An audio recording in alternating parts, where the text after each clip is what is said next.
Hello, hogs. Well, I finally did it. I finally beat Elden Ring without taking a single hit.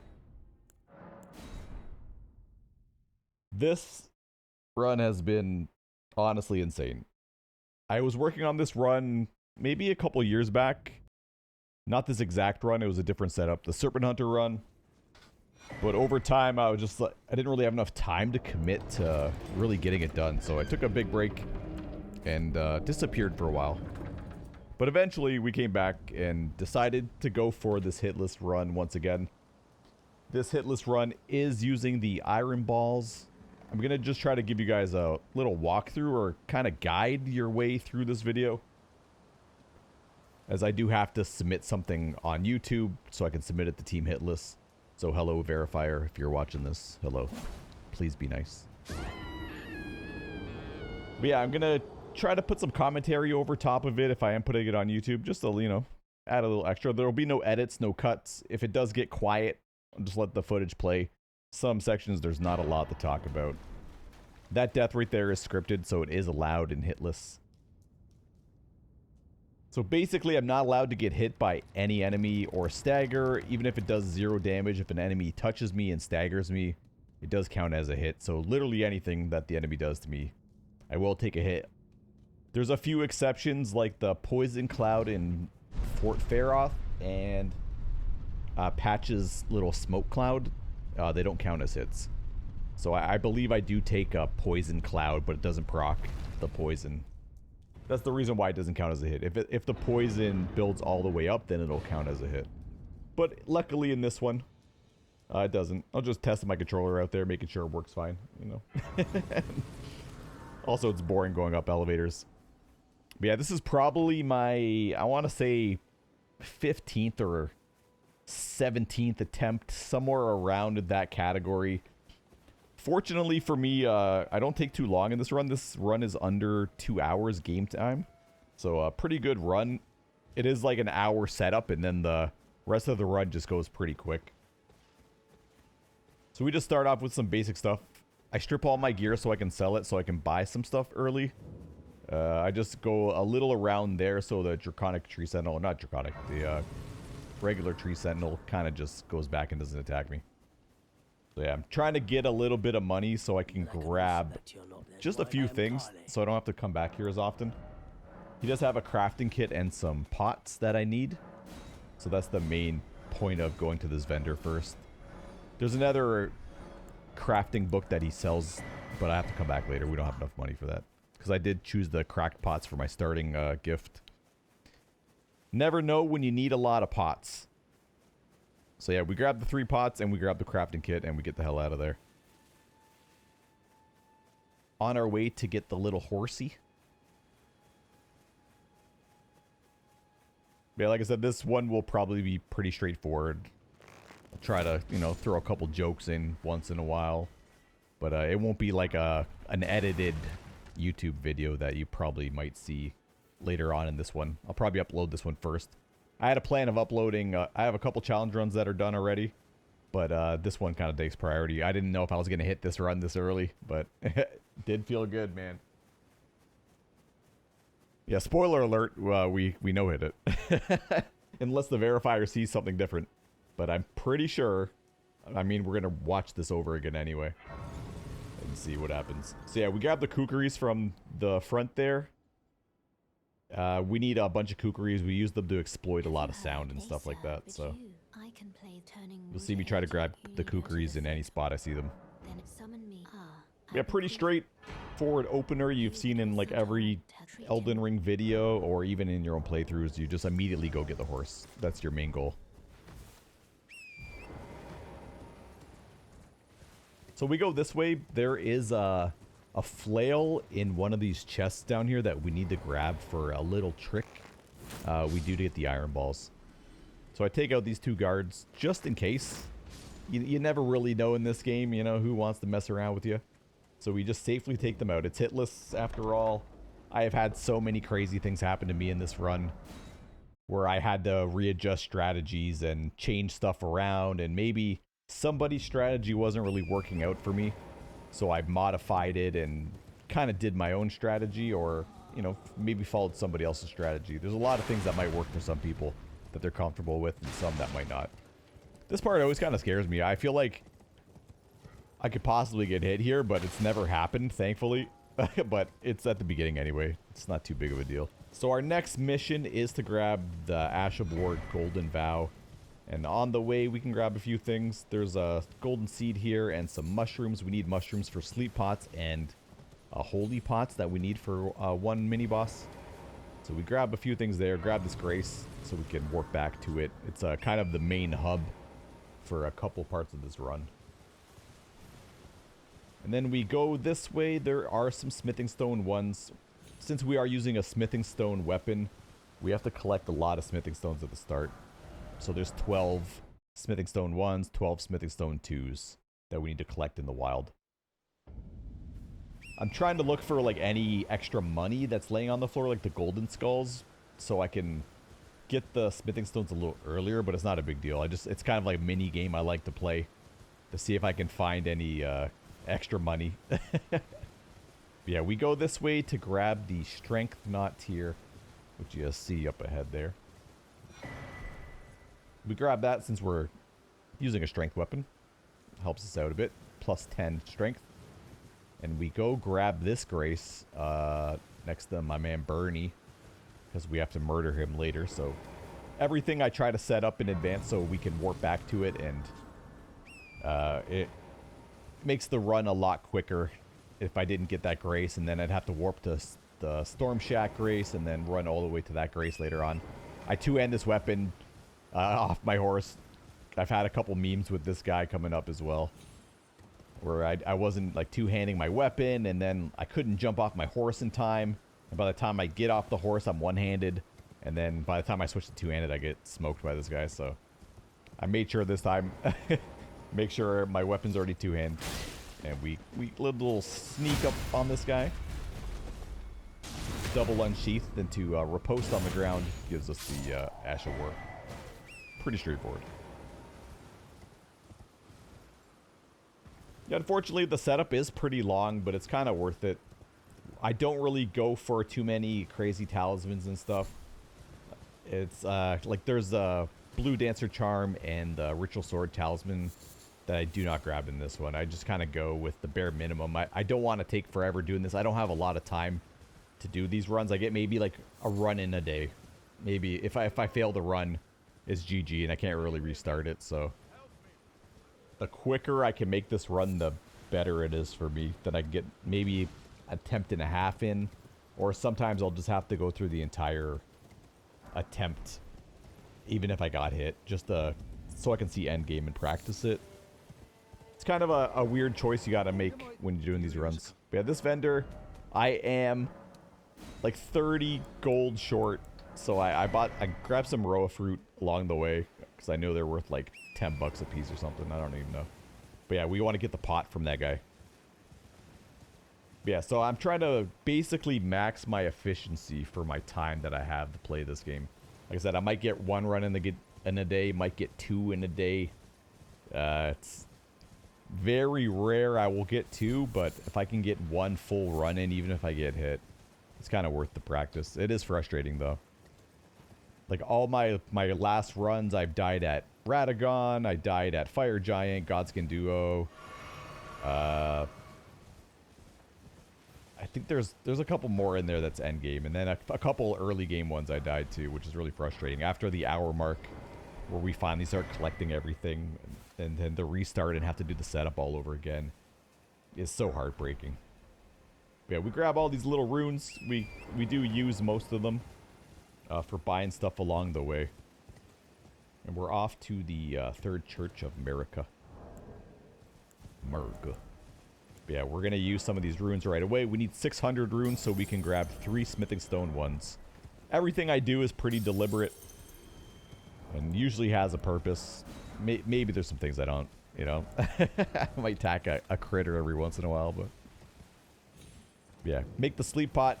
There is a bear up ahead. A lot of people, I've never seen anybody do this, but the bear has killed me so many times in my like previous attempts like years ago, so I don't really mess around with the bear no more. Yeah, grab this grace. This is another hub that we need to come back to. It kind of serves a couple purposes for us, so we grab the grace for that. And it's off to get the cracked tier so our charged attacks are stronger. Yeah, if that boar is in my way, I usually try to smack him. You know, it's fun. Just give him a little pat for good luck, but he wasn't in my path that time. Unlucky.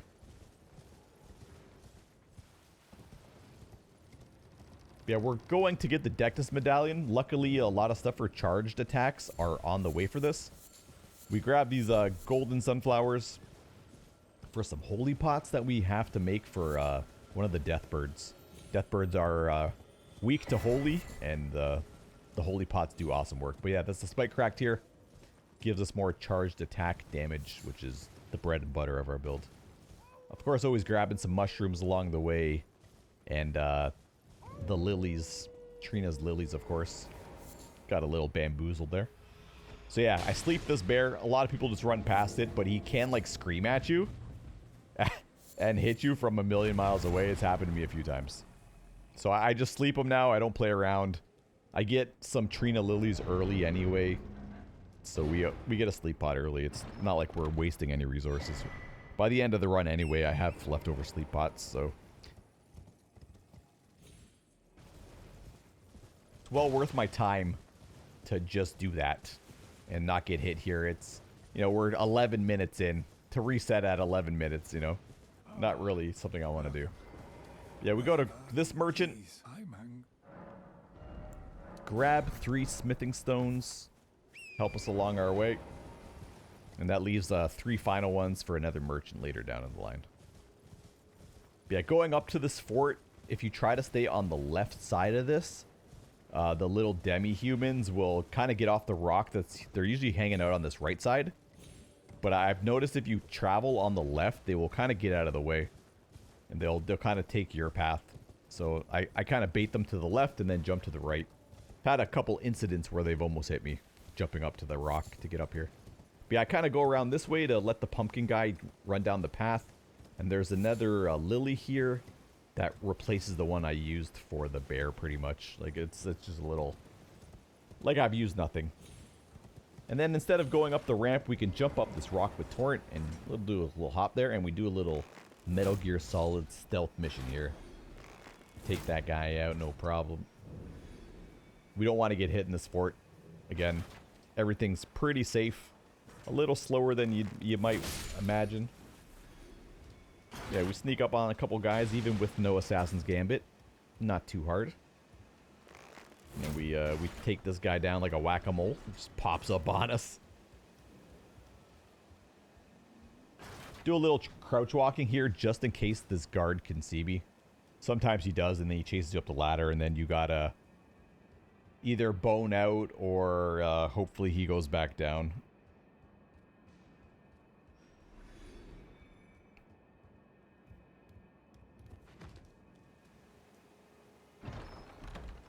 Grab the Dectus medallion. And back to the Third Church of America. So from the Third Church of America, we can go to Caelid, everyone's favorite Detroit or Florida reference, whatever you want there. I'm always looking out for the mosquitoes as well. The mosquitoes are kind of bastards. You gotta look out for them. They can just like roll into you. Same with the little scarab beetles. They can roll into you too, so you gotta be really careful in this run. It's not something you would normally think about in a normal run, but everything is super scary in this run. Yeah, we grab another lily there. Plenty of lilies in this game on the path we're taking. We don't have to go out of our way to really grab any, which is nice. So if you see my splits, you see Flame and Crag. Flame is Flame Grant Me Strength and Crag is Crag Blade. 2 buffs we need. I decided to move them a little earlier in the run. There's like no risk to really getting them early. If we wait, it doesn't really make sense. We're already here. I figured I might as well just grab it while I'm here instead of teleporting back and then completing the items that way. But we grab this grace. We need to turn it into nighttime. I want to double make sure it is nighttime. It is very important if you're doing this run and you're going to Fort Gale. I think it's called Fort Gale, whatever it's called. You'll see, to make it nighttime, there is an enemy that will blast you if it is daytime.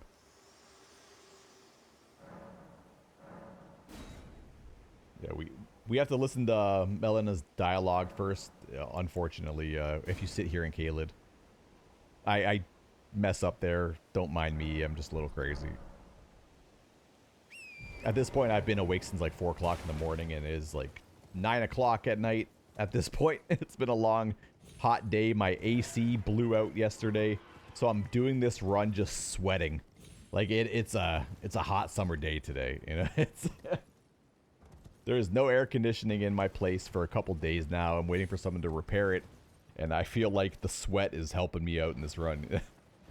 It was the prophecies of the gods have allowed me to take this run just by the trials of suffering.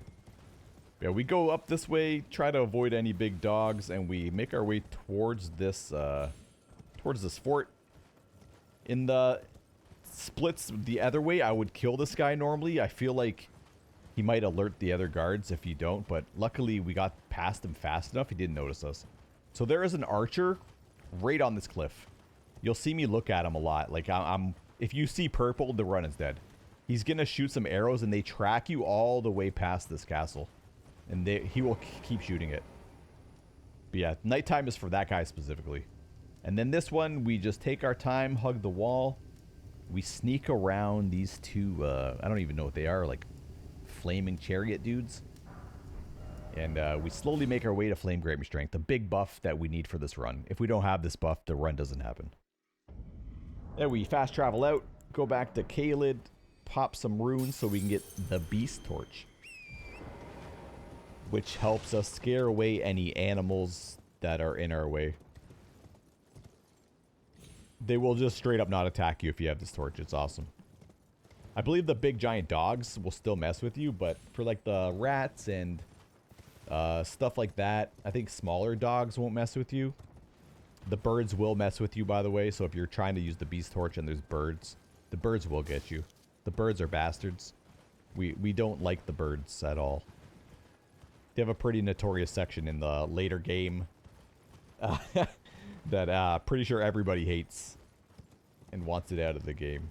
Yeah, we make a leisurely stroll through Caelid.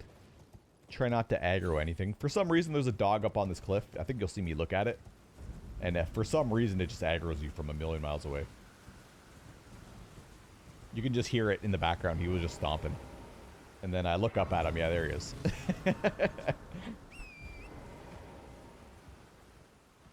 This part is pretty scary. There's a bunch of giant dogs on the way to get this Beast Torch.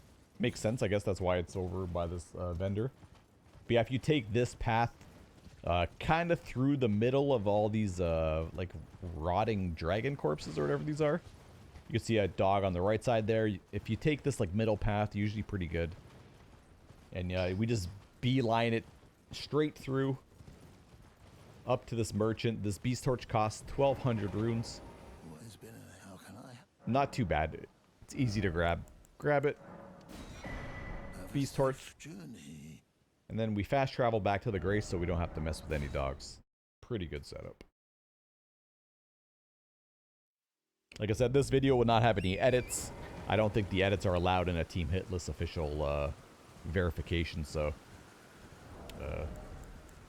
try my best here to make it a speedy run for you verifiers as well. I tried my best. I feel like sub 1 hour or sub 2 hours is pretty good though. Not too bad for a first Hitless run. But yeah, this run is pretty straightforward. We get the bare minimum. It is a lot of setup to get the stuff we need though. Try to light some trees on fire. Why don't the trees light on fire when you hit them with fire? I would like to see that. But we make our way, try to dodge some of these dragons that are not sleeping. Yeah, try it again. Why not? And we will be killing this sleeping dragon a little later too. It's it takes so long, and I apologize in the video. You guys are gonna have to fast forward like 5 minutes of beating up the dragon, trying to make it bleed. And I apologize. I will probably not be speaking during that time, so feel free to fast forward when that point happens. But yeah, we go to the next fort to get our next Dectus medallion, grab the Grace here so we can fast travel out quickly. And we need this Grace anyway. It's another little hub. Now we attack this wall to make the bats get lured by the sound of the the sword hitting the wall, which they do walk to. Good trick if you want. And we slowly sneak our way past this first bat on the ceiling.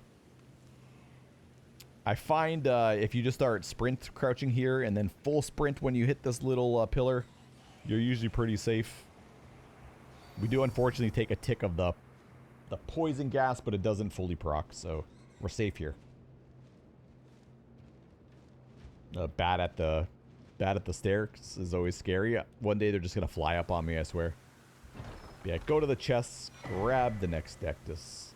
And then we're not done in the fort yet. There's a couple more items we can get. The beast torches specifically for basically this part. I don't really use it too much outside of this fort. Yeah, there's a rat here that's blocking a rune. We don't really need this rune all that much, but it's a golden root 12. It's pretty good if you ever do need some extra cash. And then there's a big rat here.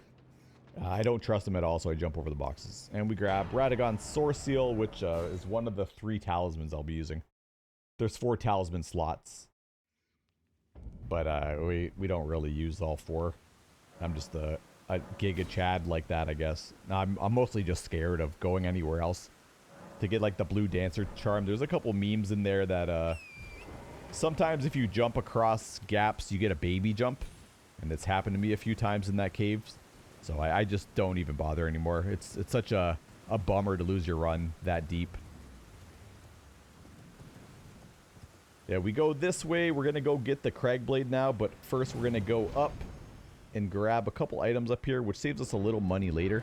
We got some Smithing Stone 7s and Smithing Stone 8, which saves us, yeah, a couple $1,000. Not too bad.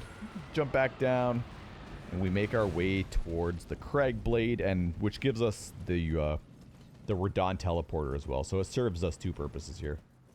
Like I said, everything I do is pretty much for a purpose.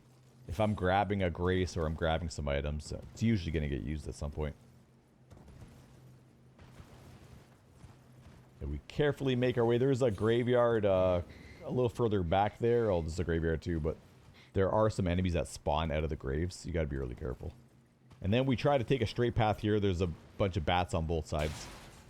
I don't want any weird stuff happening. Luckily, nothing's ever happened running through this part. Pretty easy to deal with.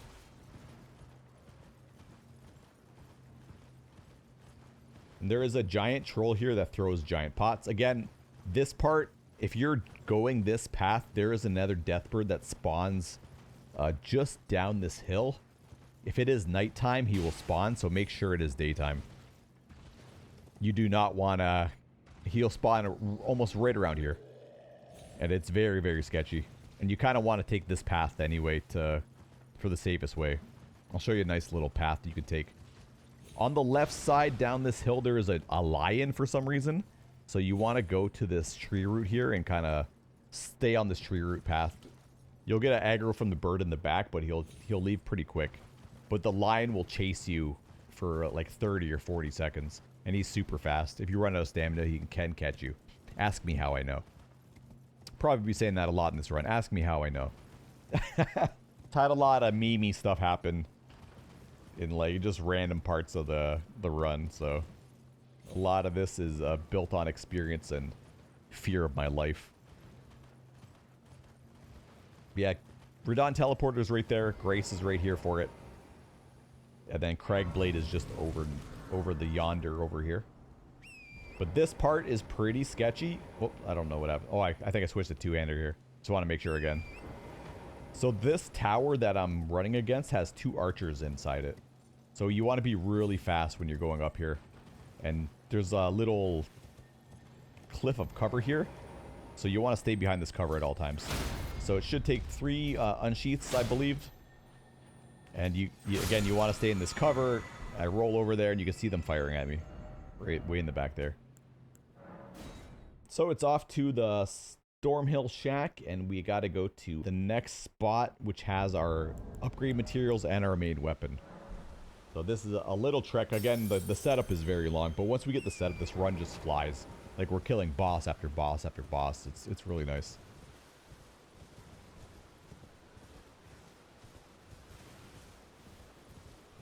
Yeah, we take this path. It's not nighttime, so there's no bats.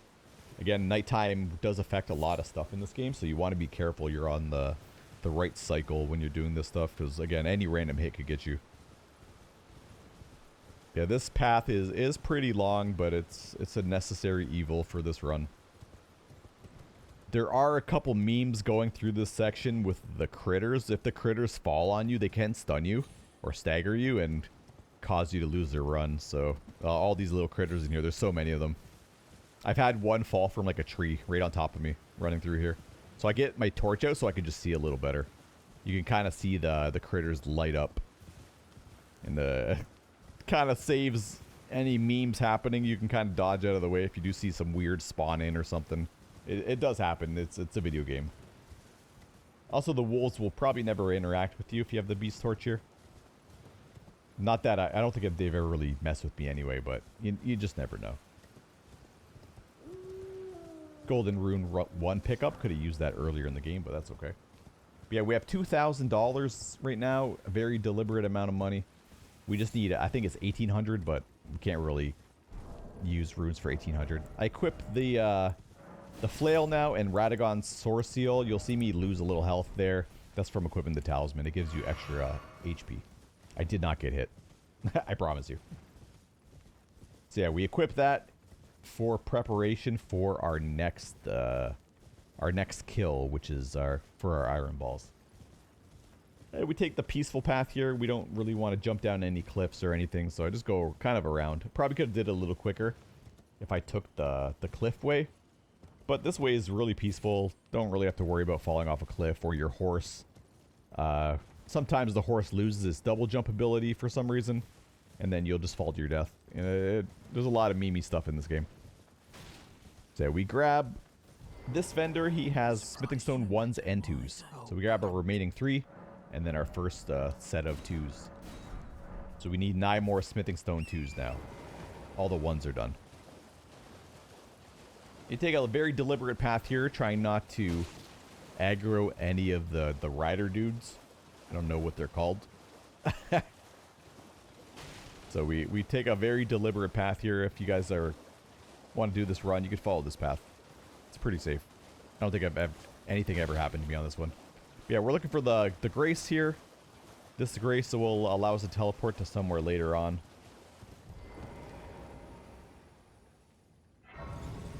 And we're off to get our balls.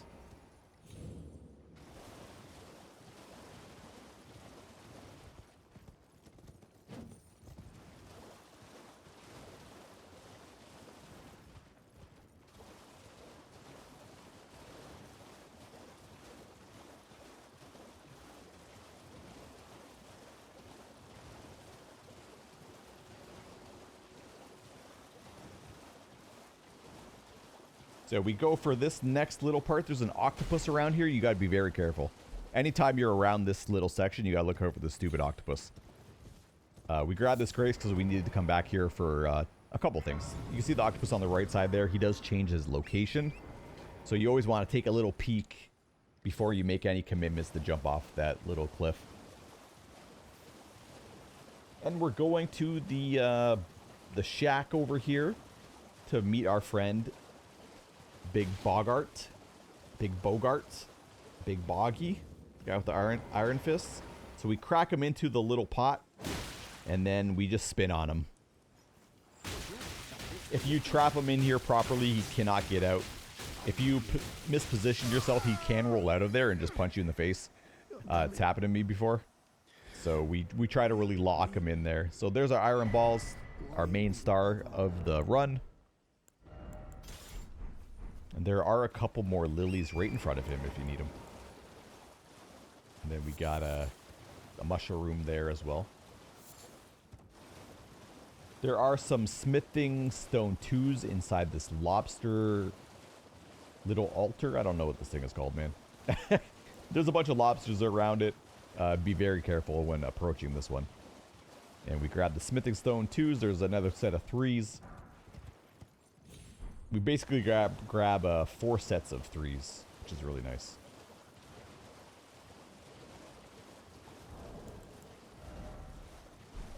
Up ahead is some more smithing stone twos, but there is a giant crab just waiting there. So again, we're going to use some sound tricks to get him away from us. If he is eating on the floor, he will not move. So you're going to have to wait for him to finish eating off the floor and then throw a kukri, and he'll run into the direction you threw it at, assuming it does hit a wall that's near his sound range. So yeah, we throw that in there just to be safe. We don't want to get punched by him. Ask me how I know. I used to try to raw dog that one and just grab the stone, and I got smacked. It didn't happen often, but it was often enough, aka once, for me to think of a new strat. Anytime I get hit in any of these runs, it makes me rethink all my choices. So we try to cut through here, try not to get the flowers aggroed, but a couple of them do aggro, and they do shoot beams at you. So we're just trying to run away as fast as I can here. Yeah, every little hit I've had to adjust my run to think of a new strat or look it up or see if someone else had the same problem or has a different strategy to do stuff. There's also some scarabs in the air here that can drop on you. So you don't want to go on that left side. There's too many of them. Here we stop running and we just walk our horse for a little stealth. He will still aggro and wake up, but you'll have enough time to map out and get to safety, because we do want to keep the money we got from killing Bogart. It does help us out grab another item later on. But yeah, again, I'm looking for the octopus to see where he is. There he is. So we want to avoid that guy. Not make too many choices. He can jump in the air and just crash down on you. He's a wild beast. And we grab the necklace for my my homegirl here. Hello. Hello.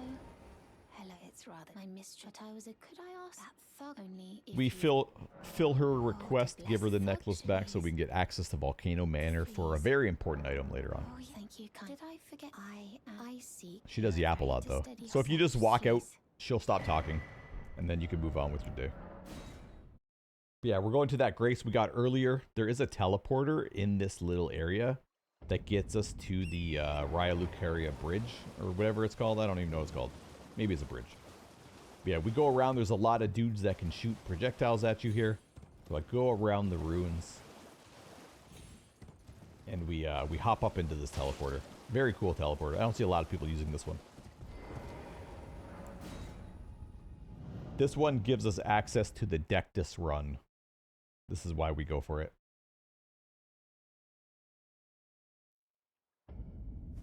Yeah, right in front of the academy towards Renala's little spot. But we're not going to see Renala. Not in a hitless run. Not at least for this one. I will not be risking that boss fight. Yeah, the bosses we do fight are Margit, Godric, and Radon for our 2 shard bearers, and then the rest is just standard.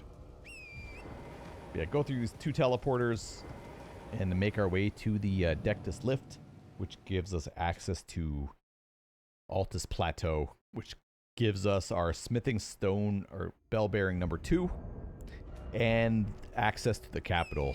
We do kill Draconic Tree Sentinel immediately. If you're wondering, what the heck, man, I struggled on this boss for so long. This boss was a piece of crap. How are you killing it without any upgrades to your weapon? Just hang on. Got a little trick for you guys. It's pretty cool. Yeah, we walk through this little ruins here safely. There's on the right side, there are a couple guards that will shoot at you. So we go through the middle there to avoid any tomfoolery. Through the church. I bring my beast torch back out. There are a couple dogs here. Wolves, dogs, whatever you want to call them. Turtles, who knows. We run through this spot. And there is like a pack of hounds. I don't really have to interact with them, but I don't want to walk too far out of here, so just have the torch on me just in case. And we jump around this little section here. We don't want to run through this main gate. There are a lot of enemies here. You'll hear one aggro right now.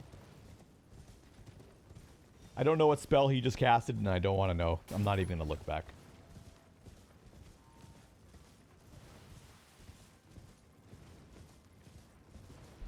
Yeah, pretty straightforward run to the Hitless Lift. This first, like, 45 minutes is pretty boring, to be quite honest. It is such a slog to go through there when you have to reset or just do a new run. I kind of wish this game wasn't like this where it's so open, but it's kind of nice to get all the good stuff right away. Yeah, onto the deckless lift. It's just a lot of running. A lot of running. Like, I believe my setup is 45 minutes or so. 50 minutes. It is a long time. Yeah, we run out here, grab this grace for Altus Plateau. This also starts the Radon Festival. Gives us access to fight Radon. Yeah, we're gonna backtrack a little bit. Back to Limgrave. We're gonna grab a crafting recipe book that we can make holy pots for. It costs $1,000. That's the cookbook right there. And then we're gonna go to the very first grace we ever touched. There is a little item we're gonna grab so we can get some more runes so we can have better boss fights. I need like a very specific amount of strength that I figured out to script a couple bosses. So we jump off here. Looks a little scary, but there is a golden foul foot right there. We grab that. That's our only purpose of going here. We bone out. Not losing too much money. That's for the sleeping dragon, so we get like almost 100,000 runes for it. It's really good. For doing literally nothing, no risk. I'm not trying to take any risks, but going back to Altus Plateau now to grab our smithing stone bell number 2. Again, not a lot happening on this stretch.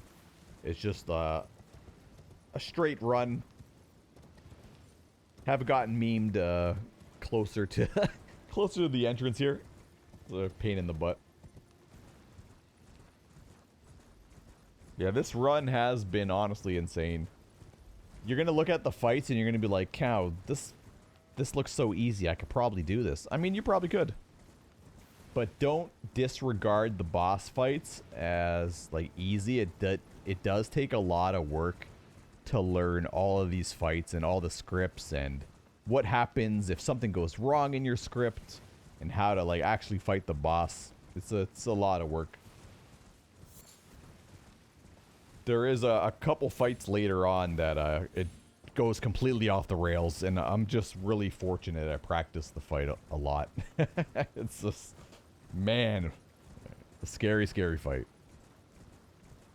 Especially near the end, if it does go off script, you need a way to come back, right? It's just, it's a lot of work. I think there's like maybe 3 or 4 bosses in here that don't really get scripted. But there's a good chunk of them that you can just bypass pretty easily. That you probably won't even have to learn a backup strat for, but it's always good to have it.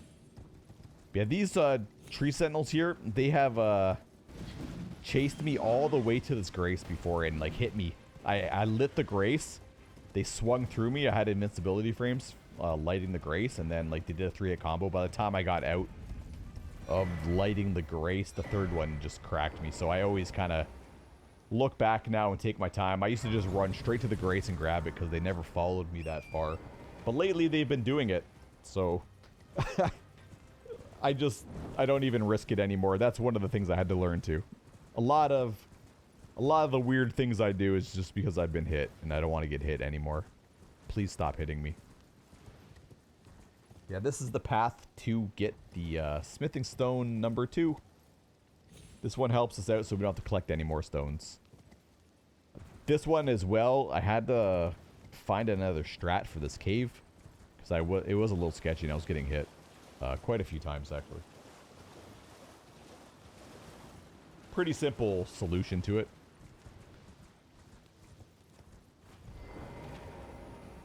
So there is like a little like beast claw dude. I don't even know what they're called. Militia dudes, I think they're called.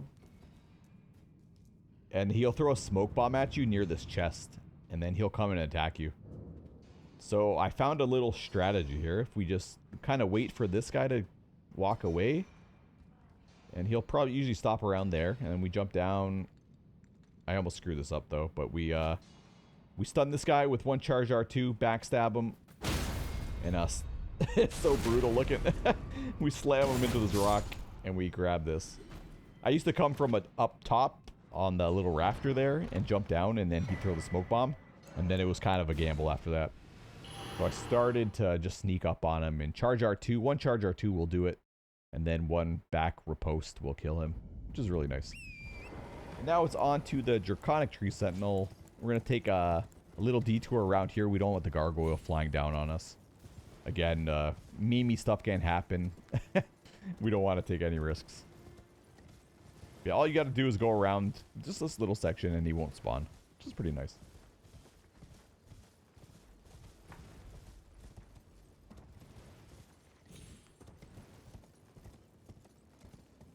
Grab a couple golden seeds along the way. Just for, like, no reason, really.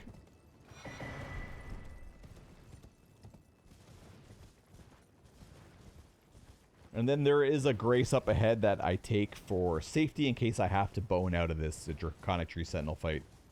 I have messed it up quite a few times, so having to run back from the other grace just takes so long. But yeah, if you are running a hitless run and you feel like the boss isn't going your way and you have an opportunity to reset the fight and get out of there, kind of reset your mental and just the fight, always do it. I learned that the hard way. I started doing that anytime I was like, I'm not really feeling this. Like, I'm feeling sketchy. I got to get out of here. I don't know if I do it in this run. I don't think I restart any of the fights, but in my previous attempts, I've definitely restarted a bunch. Like, Radon can go bad pretty quick. Fire Giant can go super bad. This fight coming up can go really bad. I think there's one more. The Godric fight can go bad too. Yeah. I think those are the main ones that I've had to use my bone, my homeward bone. I call it homeward bone, I'm sorry. Old Dark Souls player here. I'll never call it anything else. I don't even really know what it's called. The item I use to teleport out. That's the, homeward bone. Luckily in this game they're free. So it's really nice. You do lose all of your souls for it, though, but definitely worth it. It's not like we're really hoarding any souls in this run. There is a little lily between these two trees. Grab that. Again, any lily along my way, always grab it. Never know if you can mess up a fight and you got to bone out. And then you're kind of out of sleep pots or something. So it's always a good idea. So yeah, this trick is pretty neat. This is like my favorite trick in the game. So we go to this little like orange patch of grass and you'll see him turn his head and then he'll start walking towards you. And we'll slowly walk towards this little section here and we'll let him kind of catch up to us and then we'll just run to get some space. And then he should follow us from all the noise we made. I do almost botch this, by the way. This is a crazy strat. So again, we use sound. We throw some kukris. Kukris make the best noise. For enemies to get attracted to, and they're easy to find. So I throw that one. It gets stuck. It did not go where I wanted it to go. He's so close. And he was about to walk towards me there. Luckily, I got the kukri off right at the edge of the cliff. And we're going to do 3 charged R2s here, or heavy attacks if you're playing on PC.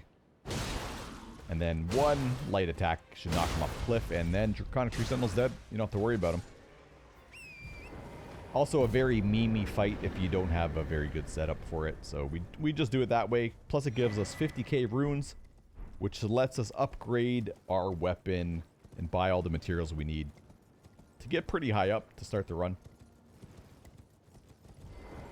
But yeah, since we did the Flame and the Crag Blade already, we don't have to go do that, which is really nice. And then we can now go to the Round Table Hold and upgrade our stuff and put all the Ashes of War we acquired and all the good stuff onto our bars and get ready for some beatings.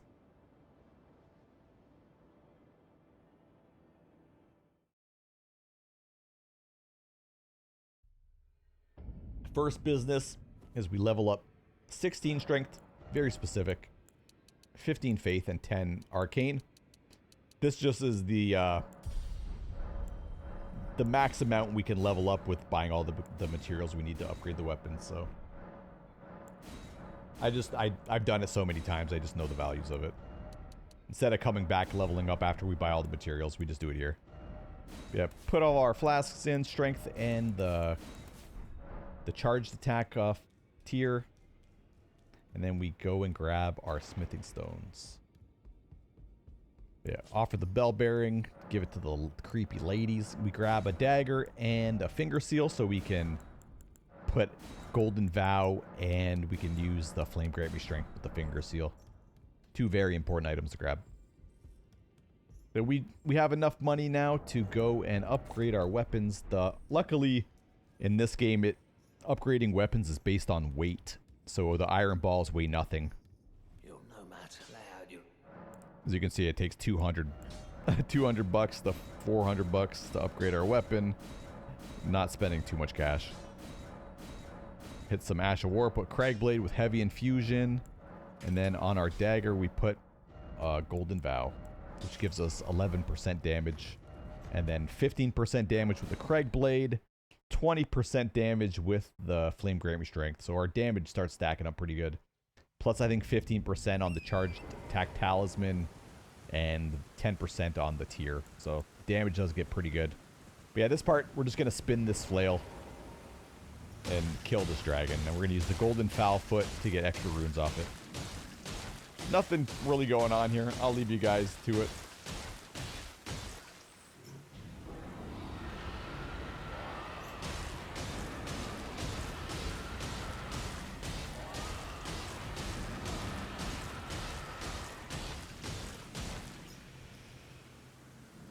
I actually always get a little scared here. Like, I feel like a dragon's just going to attack me one day. Never really happens.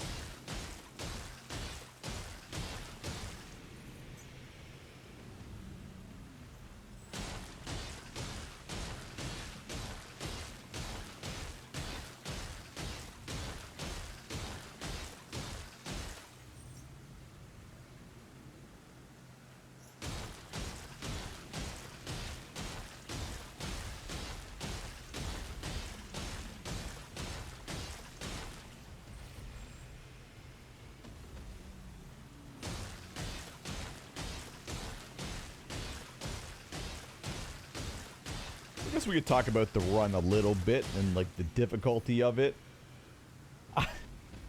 This is probably not necessarily like the hardest thing I had to do. Like, I did a no weapons run or no weapon upgrade run that the Godskin Duo took me like, I don't know, like 15 hours to beat.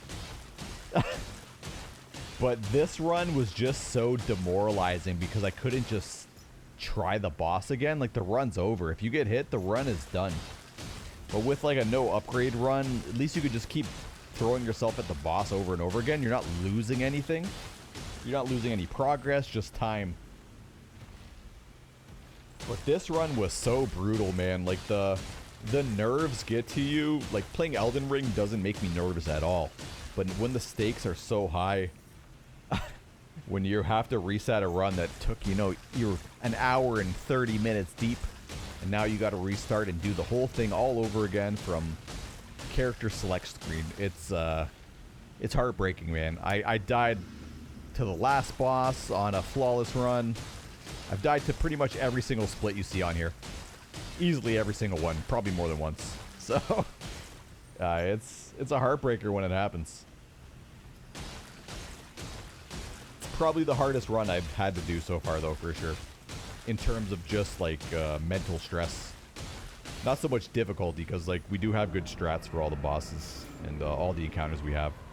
Some of them we got a raw dog, like gold free. You kind of just have to go with the flow on that one. Yeah, Sleeping Dragon is dead. We equip all of our stuff that we need for the next. We put our charged attack talisman on, and we make some holy pots. We're all set up for the next couple encounters. Just double checking everything, putting my stuff on the bars correctly. And we're going to go level up to 32 strength, I believe. I've done this enough time, I should know.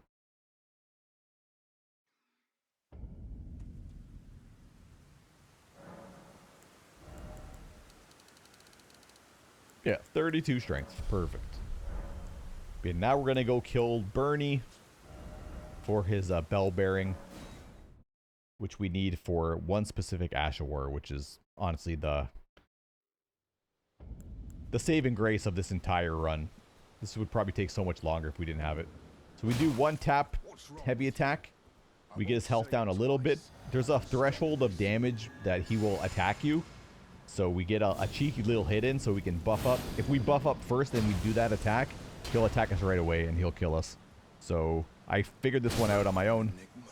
Tap R2 or tap heavy and then buff up fully and then charge attack on him. He'll die immediately. Grab his bell bearing and now we go to Octopus Island and fight one of the death birds. Again, we got to turn this one to nighttime so the bird will spawn. This fight can be a little tricky, but it's pretty fun to do. It's pretty easy. Just trying to get my... Or I mess up. I tried to swap weapons there, or two-hand something, I think. Just sat down by accident. Yeah, I'm looking for the octopus. Looking for the octopus. Where's the octopus? He's on the right side. We're good. So the bird will spawn on the floor here in front of this little structure. We jump up here and get on top of this little pillar. So he can jump up here and swipe at you, so we got to be very careful. We're just got to let him walk around for a bit and see what happens. And then walk forward a bit and try to like bait him out, see what he does. There he goes. He goes for the jump. It could hit almost the whole screen, so you got to be very, very careful. And we let him settle down a bit, and you let him idle, and you just throw some holy pots here. They do huge damage when you're buffed. Takes about 4 pots if you get all headshots. If you're not fast enough there, he can jump up again, so you got to be very careful. If you're going slow, no problem going slow. Just be aware that he can jump up and attack you. So now we got the red feathered branch sword, which gives us 20% damage when we have low HP. So that, combined with all of our buffs, is basically all the buffs we're going to need for this entire run. Minus this one we're going to go get. We're going to go visit our old friend Patches down the street, and this is basically... all the gathering we're going to do for the rest of the run. There's something along the way after Fire Giant where we got to grab a smithing stone bell, but like all the majority of the running is along the way now. This is our very last stop going out of our way. Very last split going out of the way, sorry. There's 2 stops for this one. Yeah, we go to the gate front Grace. It's the closest one we have. 4 Patches inside his little cave. He does drop a bell bearing so we can get the Margit shackle, which we use for 2 bosses, which is super clutch.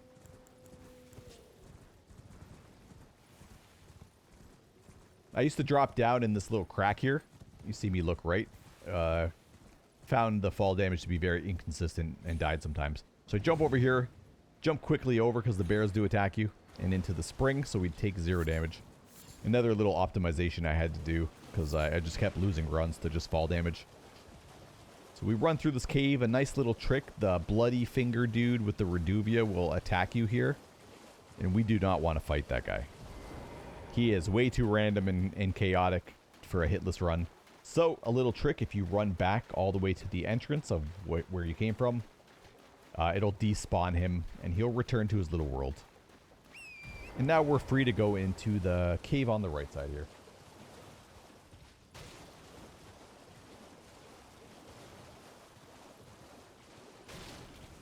This cave, there are like bell traps on the floor, like little tripwires that you gotta look out for. It can like alert the enemies inside it. The one enemy will always chase you in here though, but you just gotta be really fast. Like there's a right on the floor there, right in front of you. But yeah, run. Try to get to this fog gate as quick as you can. And as soon as you get out of this fog gate, you gotta roll. They can catch up to you and backstab you through the fog gate, so ask me how I know. So we buff up here before opening this chest.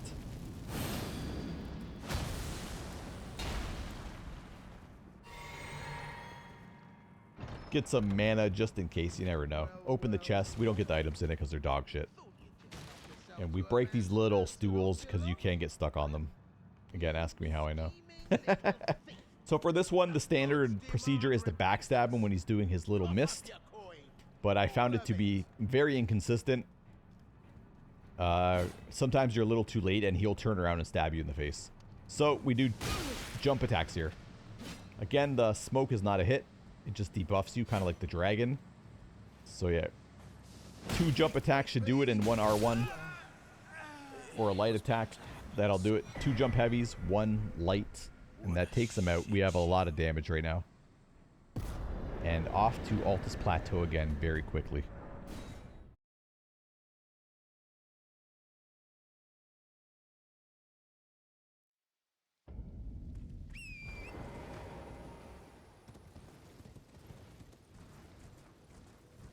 So we jump up this little rock here, and we go find our snake lady friend again to go to Volcano Manor.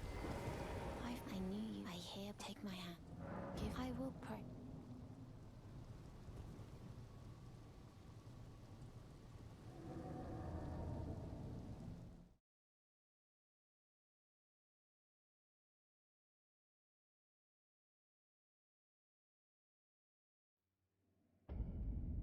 So we talk to this lady, she gives us the drawing room key and invites us to Volcano Manor. We pledge our allegiance. This will give us the maximum bell bearing. If you turn in the bell bearing without going here, you won't get the full amount of Ash of Wars here. So the Ash of War we're going for is the Assassin's Gambit, which lets us stealth. And it does damage to ourselves, which is perfect for the red branch that we're going to set up. So this is the one here, Assassin's Gambit. It reduces all noise and conceals your identity, I guess. It allows people not to see you from, you know, certain distances. It is not complete stealth. People can't see you out of it. You just got to be very careful. So yeah, we're going to put the Ash of War on the Uchi Katana since we already have it. And that's it. That's the setup. Now we can go fight.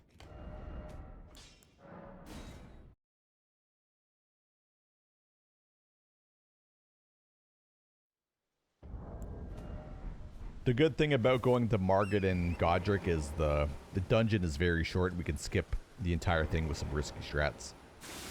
So we buff up here. There are some archers and stuff above here for some reason. They don't see me even when I'm on the horse, which is nice. So I stealth up here. There is an archer in that bush right there. And there's another one somewhere along this line. But since we do have the stealth on, they don't see us. And then this guy used to chase me too, but with the stealth on, he does not go for it. Which is, again, really nice. On to Margit. We're going to buff up our usual Flask, Golden Vow, and then Flame Grant Me Strength. And then the Crag Blade, of course. And this is basically the combo we're going to rock the entire game. Everything is set up for us. We don't need anything extra. Wouldn't hurt if we did have extra stuff, but it's not a big deal. So we shackle him, and we're just going to absolutely beat the crap out of this guy. 3 charged attacks, or 3 charged heavy attacks, and then 1 riposte. And that's Margit. Very good fight. Very reliable. Nothing's ever gone wrong in that one. That's one of the fights I could probably say, if you shackle immediately, there's nothing that's going to go wrong. We put our red feathered on for a setup later. We grab this Grace for a quick little trick. So we're going to go through the main gate, and we talk to this little stupid idiot, and he'll raise the gate for us. We're not going around. We are going risky. So the gate does open slowly. So as soon as he says the gates, you can fast travel, and the gate will be open when you respawn out. And then you get your flasks back, and everything's good too. So, Assassin's Gambit. There's usually some ballistas that will fire here. As long as you stick close to this wall and you crouch, walk. You can hold sprint as well when you're crouching. You can go a little faster. It does not affect your ability to get seen here. So we run quickly across here. Hopefully nobody notices us before our buff runs out. Grab this lily is where I'd like to buff. It's a nice stopping point, and we get a free lily out of it. Again, rebuff, sneak out the back here. And this is like the scariest part. I haven't been hit here in a long time because I've practiced this so much. We rebuff, and there's a little rock sticking out of here. We jump at that rock formation, and we jump the ballista. It's very scary. Looks very scary, but it's fun to do. Dodge that guy, grab the kukri. If the enemies are acting weird there, I won't grab the kukris. But I do like to have extra ones. I do use them a lot later on in late game. Just for the sound tricks. But yeah, we run this way. You probably are used to going right here. Where Nephili Lu is and all the birds and stuff. But there is an elevator here. So we take this elevator, which gives us time to use Assassin's Gambit to decrease our HP as well. So we're not really waiting around doing nothing. Kind of optimizing our wait time. I could probably pop a couple more here. Yeah, I do. Okay. A little late there, bud, but that's okay. And then there's some more kukris here, and these are the last kukris we're grabbing for this, and Godric Arena is right here. So I was having trouble with Godric. He was just beating the crap out of me. He just felt so random. After his opening attack, he can do like one of like 5 different attacks. So I saw in the Hitless Discord, you guys should go check that out if you're into Hitless. A little sleep pot strat. If you do throw a sleep pot at him, he will always do the same attack after he gets slept. So I incorporated that into a strat I kind of made up as well. So basically you sleep them and you use some charged R2 attacks or charged heavies. But I found it kind of unreliable because the balls suck. The balls will get you killed a lot. They just miss all the time. So I found a little strat I don't think I've seen anybody do. You sleep them and then you do a jumping heavy attack. And that will give you enough damage to transition them into phase 2. It's perfect with the amount of strength we got. 32 strength with all of our buffs. He's in phase 2, no problem. Don't have to worry about a follow-up attack. Don't have to worry about the balls missing through his legs. I don't lock on here for the same reason. I try to manually aim the balls into the leg. This sounds a little weird, but the balls miss so much. It's got me killed. It's lost me so many runs. While they are super powerful, they have a lot of weaknesses in the range. And some bosses, it'll just go right through them. The hitboxes in this game are very inconsistent. So, I think you might see it later on in the Radahn fight. Radahn is notorious for the balls missing, like, so many times. I've had to just bone out of that fight a bunch. Yeah, we rest here, level up to 37 strength, I believe. Yep, 37. And then we go to Radahn's teleporter. Yeah, like the run goes very quick after all the setup. Check the time, under an hour still. Pretty good. Take this teleporter. The only bad thing with the setup though is we have to reduce our HP all the time and it's pretty slow, but honestly it's safe. It's not like Dark Souls where you can just jump off and take fall damage. The fall damage in this game is very very unforgiving and shady. So we don't really mess with the fall damage to get our HP down. I just do this. Takes little chunks out. Might take like 10 uses of it or whatever, but whatever. It gives me time to relax too. This is like more of a mental game than anything else.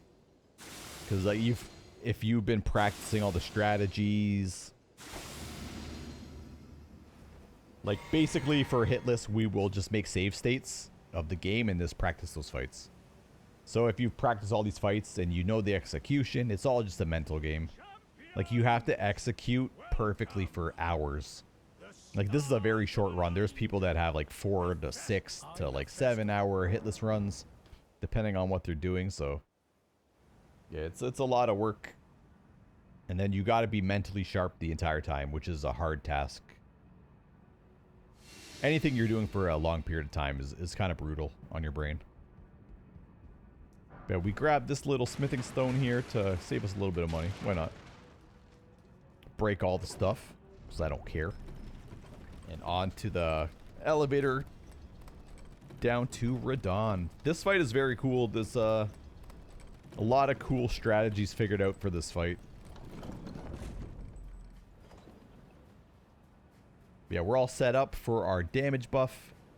And then all we got to do is go through this teleporter. So you'll see me ride my horse immediately when I get out of this teleporter. I'm literally mashing it right now. You can see the menu open. I'm mashing it. So if you run backwards, Radahn will try to shoot a fireball, but he'll despawn. And then for whatever reason, he'll just shoot a fireball off to the side. And this gives you time to buff. He will skip his arrow attack, and he'll just run straight after you. So he's doing all the work for you. He's running after you. We got just enough time to buff up and switch to two-hand. And he can do two openers here. He does a big jump attack, which he's going to do. You can see him getting closer to you. And then this is the one we're looking for.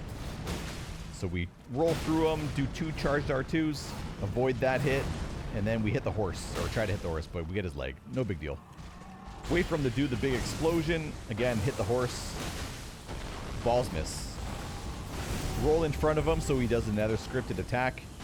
And then go for the horse again. Two charged R2s will stun it. And then a couple more attacks. And Radahn is dead. That fight can go very bad if you do miss a couple of those attacks. And he will go into phase 2 and run away on you. And that's usually when I'll just bone out. You can deal with phase 2, but again, it's a little random. So I try not to do it. I try to get him in phase 1. Yeah, that's Radahn. I was kind of like, my heart was beating out of my chest there. I didn't know if I was going to make it into phase 2. But luckily, our balls came through. And now it's on to the capital city.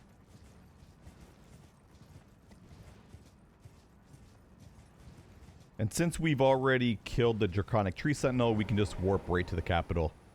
Another big benefit of killing Draconic Tree Sentinel early is we don't have to deal with that fight now. The fight is done. It's done early in the game. If we mess it up, we can restart without too much trouble. As we are about an hour into the run now, having to restart at an hour is honestly devastating. But it does happen. Like I said, I've died to every single split. Except for Gideon, I believe. I don't think Gideon ever gave me any trouble. But every other one, even the setup, I've gotten hit multiple times. It's just a lot of trial and error, to be honest. You got to find out which strategy works for you the best and which you can execute consistently. Of course, not everything does get executed perfectly all the time. And you should have a backup strat to replace it. Just so many things could go wrong in this game. You're, you know, a millisecond off on your setup. You miss your attack with the iron balls, whatever it is. The miss with the iron balls happens so often. I think in my Malekith fight later on, you'll see the balls just miss a bunch. I think. Again, I don't really remember. There's so many runs that get spliced into my memory that I don't really recall all the facts. This part is actually pretty annoying and kind of scary.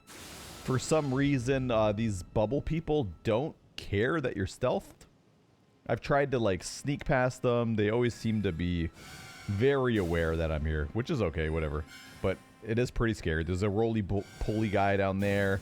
They're shooting bubbles at you. You just gotta get out of there as fast as you can.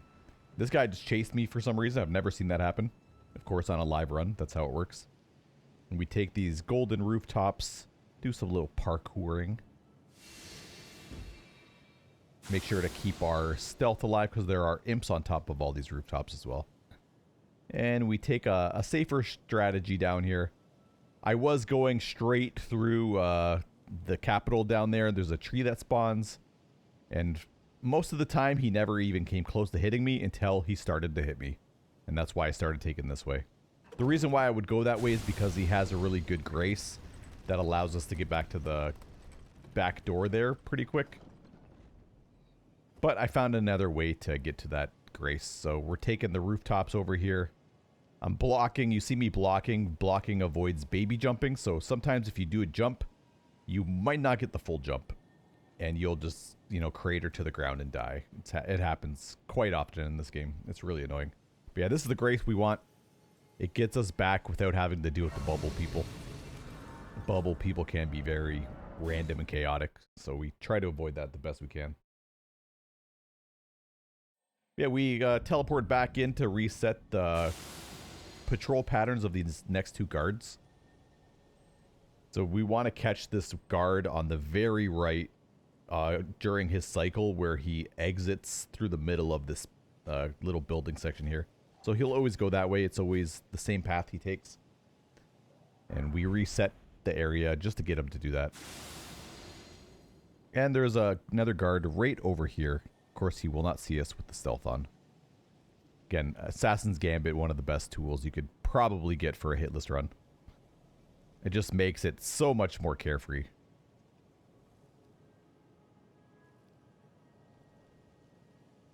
Doing a little more parkouring up to this ladder.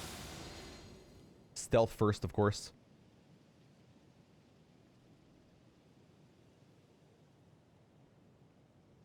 There are two enemies here. The guard on the left here throws lightning. It'll just like spawn from underneath you, so we don't want to deal with that. And there's a guy that script stabs here. Luckily, he does not follow you all the time. Sometimes he does. You got to be just very aware of his footsteps, and if he's running at you, not to hit that grace. I take that grace just for safety, in case I do have to bone out of the gold tree fight.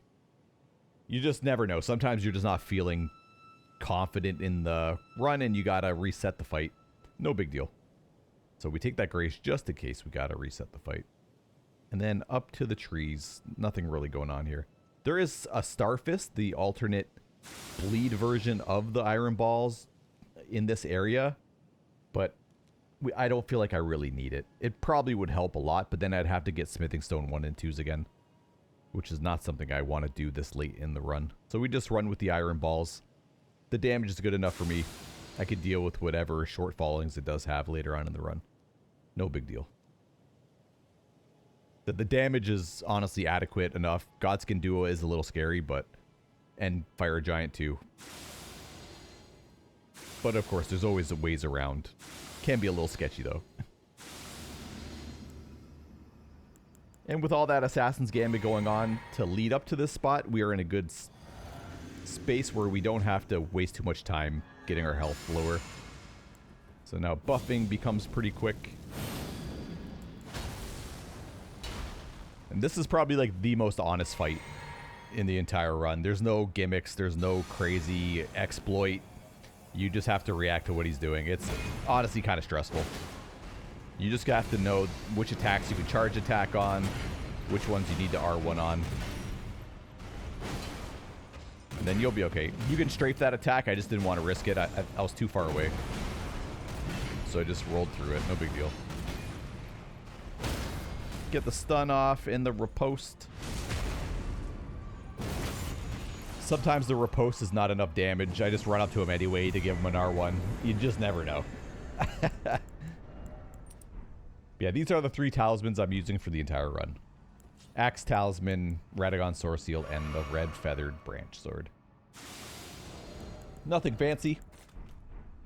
Put the shackle back on for Morgott. You can do this fight without the shackle, but again, Morgott is insane. It has 100 different attacks. You want to minimize those fights the best you can.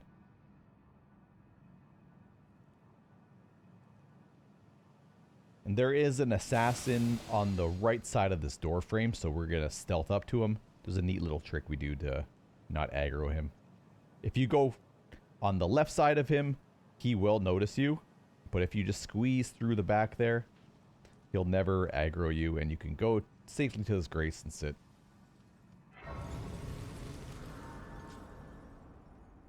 And we level up, I believe, all strength on this one. Yeah. Thinking about it, I'm like, one more? Yeah, one more endurance? Okay. Endurance is very nice to have, because you're doing like 3 charged attacks sometimes, and it'll deplete all your stamina. So if you only, you might run out at 2. Or if you do 2, you still have enough left over. It's pretty comfy. I think we get the 17 or 18 endurance by the end of this run. Yeah, just buffing up. I'm taking my HP down to the threshold of the red branch. This is probably the only part of the run that's kind of annoying to do. I mean, that's not actually accurate. All the running sections are pretty annoying, but this part just takes a while. That's okay. I'd rather do that than go through 2 more, you know, boss fights where something could possibly go wrong for the other talismans. So we go with the bare minimum. Something I could deal with. Also doesn't take too long to set up. And we put on our shackle and run to Morgott. I'm going to blast this thing as soon as possible because he can do an attack pretty quick. So 3 charged R2s. Get our stamina back. Riposte. This part, he can be a little random. I'm a little shook of it, but we get the charged R2 off to transition him into phase 2. And we throw a couple sleep pots to get a guaranteed follow-up attack here. He'll kind of brush off the sleep, and then you still have enough time for a second follow-up attack, which is really nice. And that's the Morgott fight. Again, that fight can go wrong. It has happened to me before, even with the shackle. I accidentally throw a sleep pot because I am very nervous at that point. I was just kind of happy that fight was over. Like I said, that fight can go wrong, even with the shackle. Nothing is guaranteed in this run. Even the fights that look very easy, nothing is guaranteed. Like I said, I've been hit on every single split that exists in this run. We talk to Our Lady and grab the medallion and level up again. The thorn, a husk of the tree's being that spurns all that exists without. The only way. I think I'm just taking a little mental break here. Usually you would just skip through all this dialogue. I was like having a drink and just relaxing for a couple seconds. The Morgott fight stresses me out, man. Even though, again, it looks very easy. Your thoughts.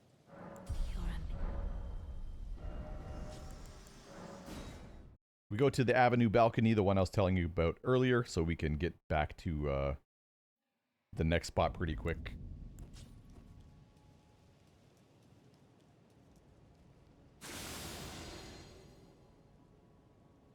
We buff up so we avoid this tree. Even though the tree does spawn in pretty late. He also can shoot golden rays at you pretty quick, so I try to go behind all the caravans there. Just in case he does try to pull some bullshit. It is Elden Ring after all. Yeah, this next section is just a lot of running. There's not a lot going on in this one. This is pretty much the worst part of the run. It's just so boring. There's nothing to do. Really nothing to collect. Nothing to see. Couple shady spots in the running sections. I'll point them out to you guys, but other than that, it's no big deal. We're always stealthing up. We don't want any problems going through here. We don't have to want to make any last decision dodges or make up some strats on the fly. We want everything to go nice. Again, it's a 2-hour run. Not everything will go nice. Almost impossible, actually, for everything to go your way. And that's where practice and backup strategies come into play.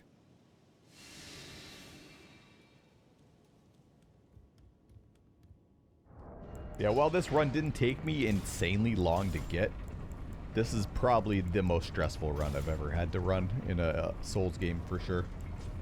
Just there's too many consequences for messing up, and it's usually mostly your fault.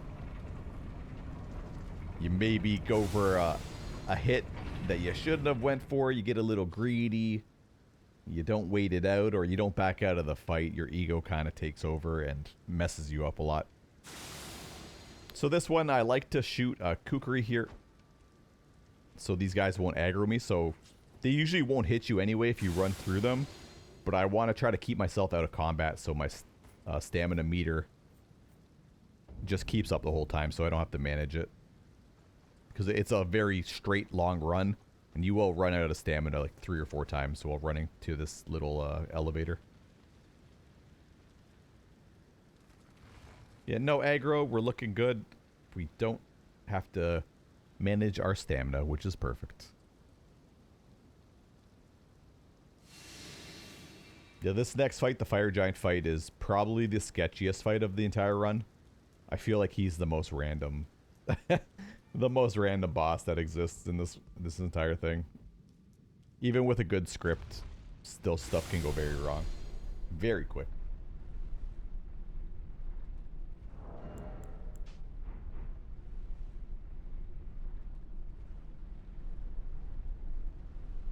So in this next section, there is a Knight's Cavalry just kind of hanging around, and he can just crack you and ruin your run. So we go for this grace, and we change it to daytime. As the Knight's Cavalry, of course, only show up during night.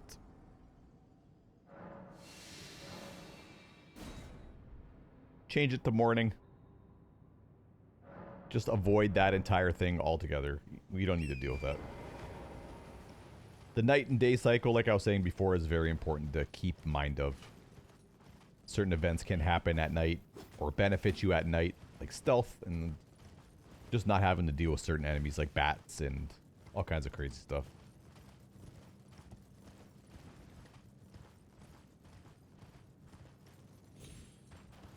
This path does feel a little scary sometimes. There are all these little dudes there.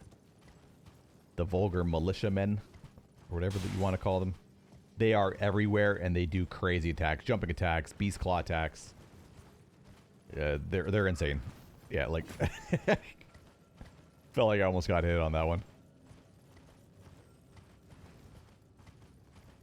They're hidden everywhere. They're small to see. Also, these scarab beetles can roll into you as well, so you have to be very careful.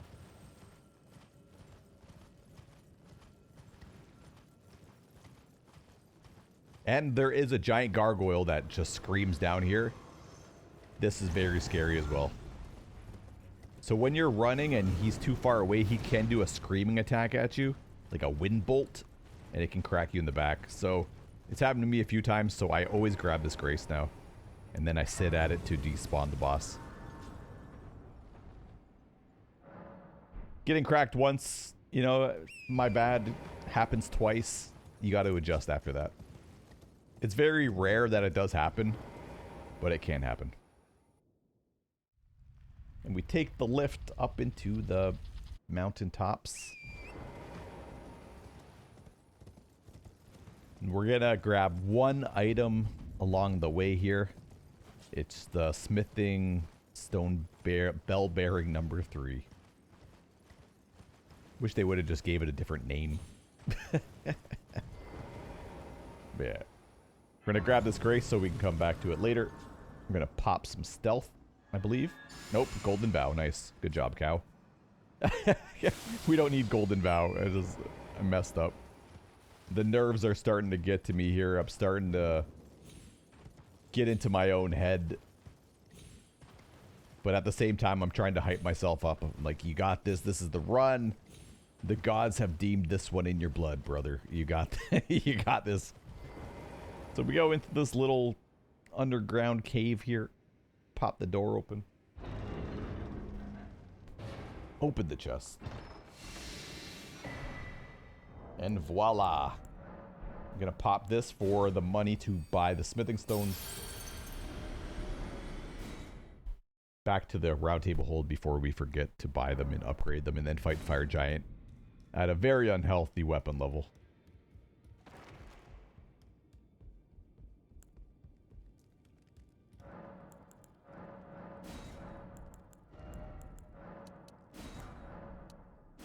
We only need 11 there because I did grab one in the Radon area, which saves us a little bit of money.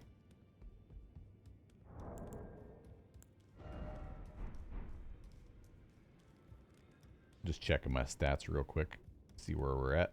Now those are the challenge, find them well. Just gonna sell all these runes as well. I try to sneak in an extra level, and 22,000 was enough from what I just checked on the status, but then I forgot I had to upgrade my weapon.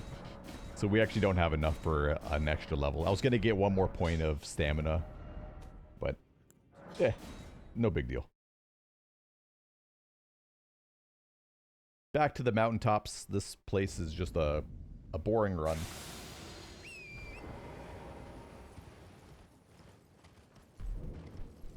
Again, there are a couple danger zones that I'll point out along the way. Some memey stuff can happen for sure. There are a couple birds up here. We want to jump down here and avoid those birds. And there's a bird on the left side there just hanging out. Almost looks like another plant. But I think with Assassin's Gambit, it's usually pretty good. There is a bunch of dudes down here and one of those flaming candle dudes at the bottom.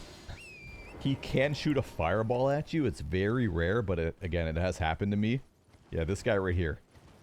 So he can get into combat and just hit you with a fireball. And you can see me kind of going left and right just in case it does happen. It's very scary when it happens.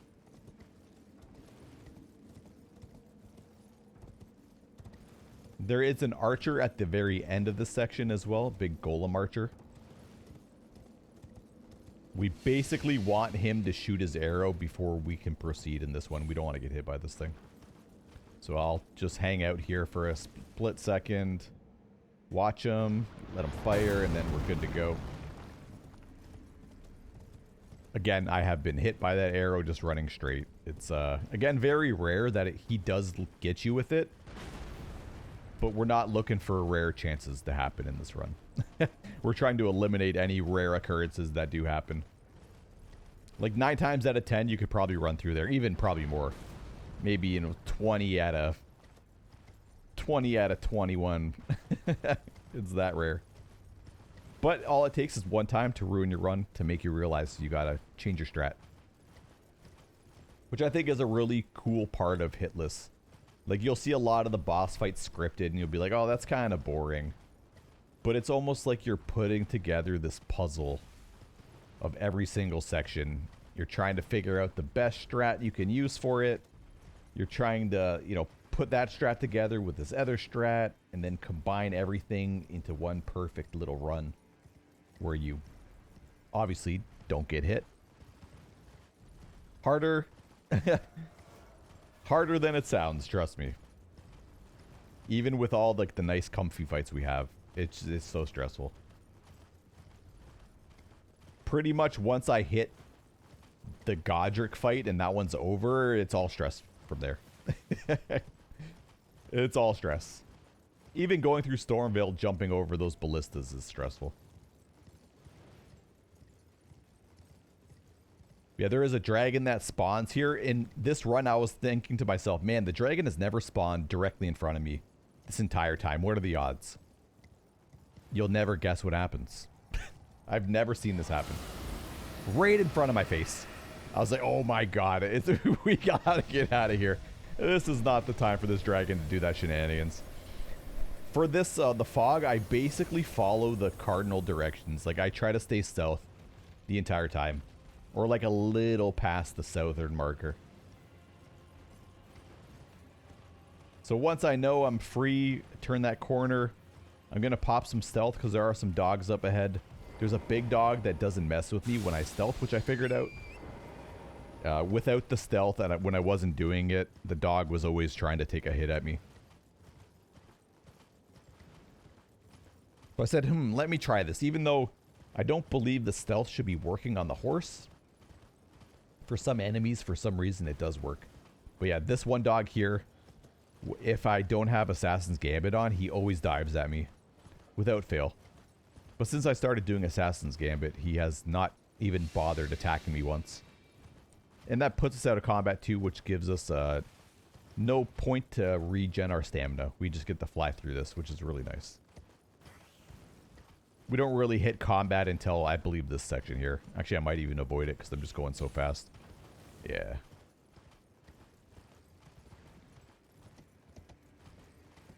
Again, not much going on. There's a couple points during this little run that can get you.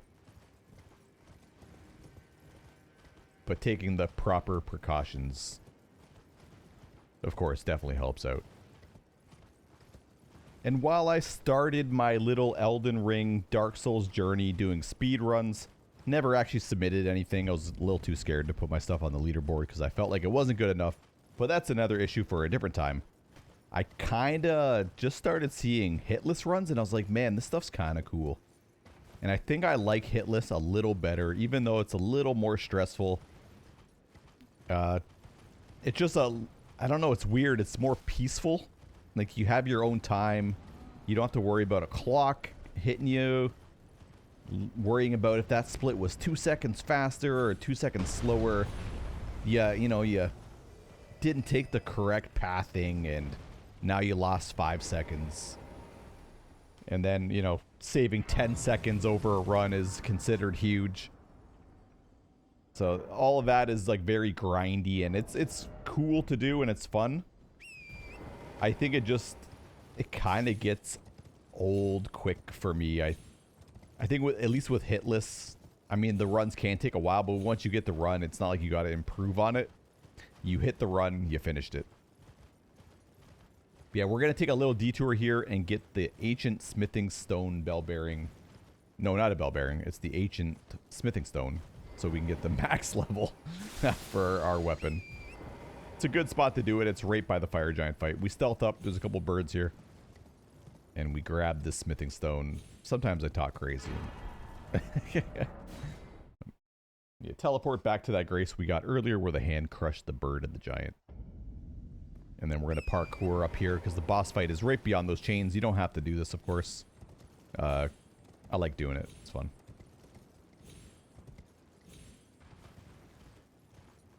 Now this is the fight where this run will make me sad or make me very happy. This fight is is a wild fight. He's got a bunch of different openers he can do. Some openers are bad to attack on. Some openers are the optimal one. There's only a couple where you probably should be attacking. But yeah, we get our health down to our threshold, of course.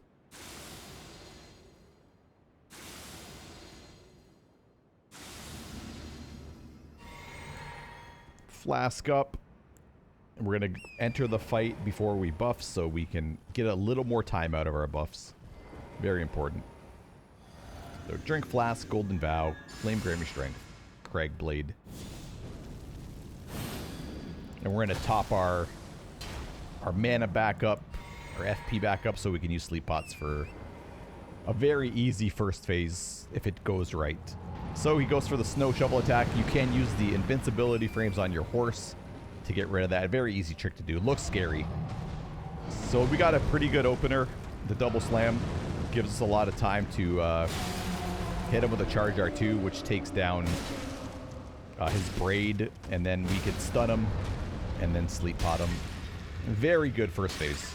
Can't complain about that one. Rebuff with Craig's blade. Get some stamina back. And try to transition him into phase 2, which is easy enough to do. We'll start this fight with Flame Grammy Strength for an extra 20% damage. And we'll try to get a stun off. I was not expecting a first hit stun. Go for the eye, try to do big damage. It doesn't really work that well sometimes. I don't know. The eye is a super weird thing. Goes for this mouth fire, which we want to run away from. And then a lot of people don't like me doing this, I'm sure. But I go in on this volcano attack. It has never hit me. And until it does, I'm just going to keep doing it. We almost get him in, but he rolls away on us. We needed one more attack. And this is where the fight gets very fucking scary. These two balls are proximity based. They will explode on you. Oh, so close. They will explode on you if you're close to them, but if you give them enough time, they will explode on their own. So we're kind of just waiting them out. I'm shaking right now. I'm super scared. I get stuck in a tree, almost get fireballed again. So that one blows up. I decide I'm gonna go in. And he does 2 more balls. I've never seen this in my life. So he pops up 2 more balls, wastes some more time, and we're just kind of roaming around, waiting for him to do some fireballs. He actually does this triple attack, which can be very scary. I could have probably went for the kill, but the balls were coming. So I decided, you know what? I'm just going to relax and take this one very easy. A couple more fireballs. Those ones aren't too hard to deal with. The big balls are down again. And we're just waiting for him to stop doing bullshit. And one charge R2 is down. He spawns more balls, of course. Very risky. I didn't even realize it was the balls there. I thought he was doing the, you know, flame from the ground eruption. So I got kind of lucky there, to be quite honest with you. But yeah, Fire Giant done. The fight can go super bad once you get out of script. Just like you saw there. Again, nothing is guaranteed, even when we had an easy first phase. And coming up is... This chain gives me so much anxiety when I'm this far in a run. It's never happened to me, but I have a fear of falling off this chain while I'm going up here. Because you have to do a little parkour jump to get up to this thing. What a horrible design, by the way. Yeah, this part, super scary to do. I am so scared. I'm like slowing down. I'm like, oh god. I almost fell into the pit there after the sprint from the horse. But yeah, Fire Giant down. Scary, scary, scary, scary fight. I lost the run just before this one to Fire Giant because I missed the first stun into the sleep pots, and then he just rolled on top of me. So just how it goes. We go hit this Grace and then talk to our lady friend after we finish leveling up. I think this one, I'm pumping the whole thing into strength. Like I need some damage for Godskin Duo. Godskin Duo fight is horrible. I have long observed the lands between this and death. Are you to commit? We're gonna commit the cardinal sin. We're gonna do it. Don't really have a choice. We gotta advance the game.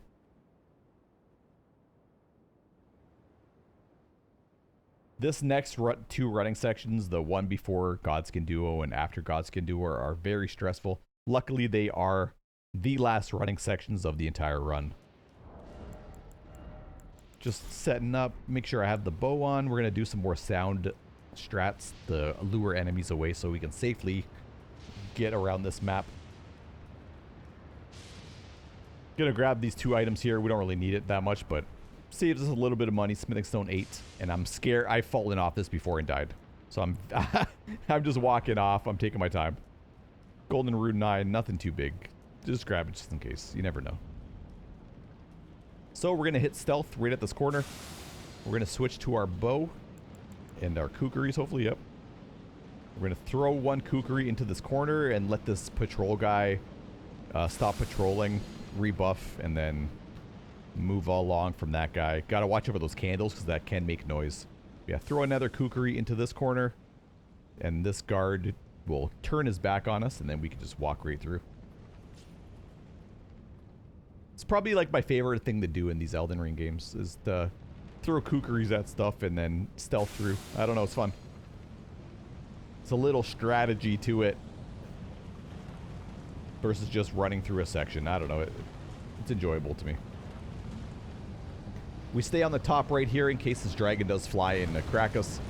I don't know anything about this dragon and I'm not risking it.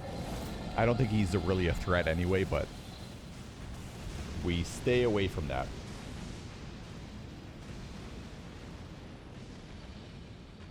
Good stamina management. We just make it out.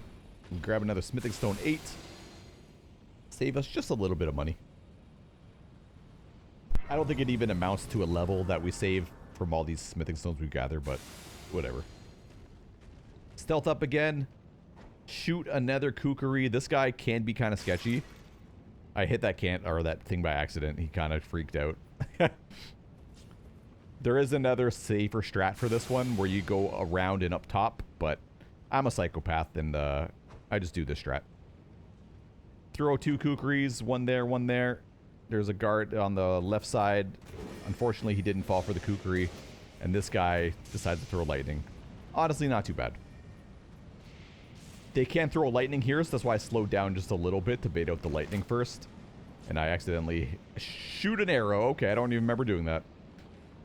Jump down here. I think I'm running out of stealth. Yep.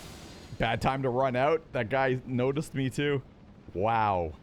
I have no recollection of this happening. I'm just running on pure adrenaline at this point. That was so shaky, man. Oh my god. That's actually nuts. Yeah, even when I'm watching this, I'm like, I'm going to run out of stealth any second here. And sure enough, that's exactly what happened. Crazy. You start to get an understanding for when you run out of stealth. So we take a stealth. I do remember this though. I jump down here, and then you jump down here, you're normally safe. And then somehow I take fall damage. Oh, I could have almost died if I used like 2 more Assassin's Gambit in that run. The run would have been dead there. I would have been so mad.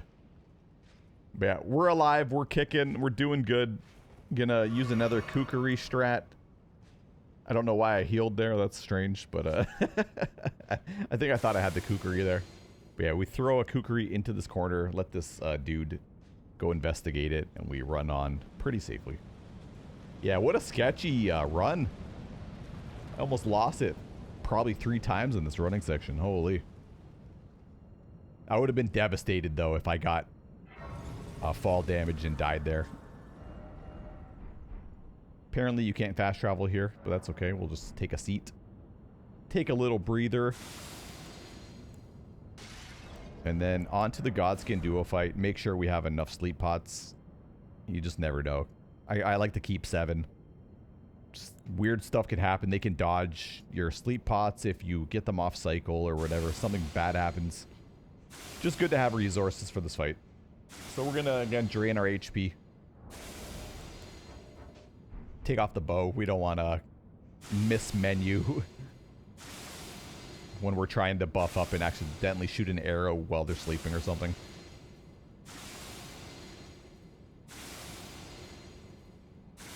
Yeah, we get our HP to the threshold. Takes 1 more.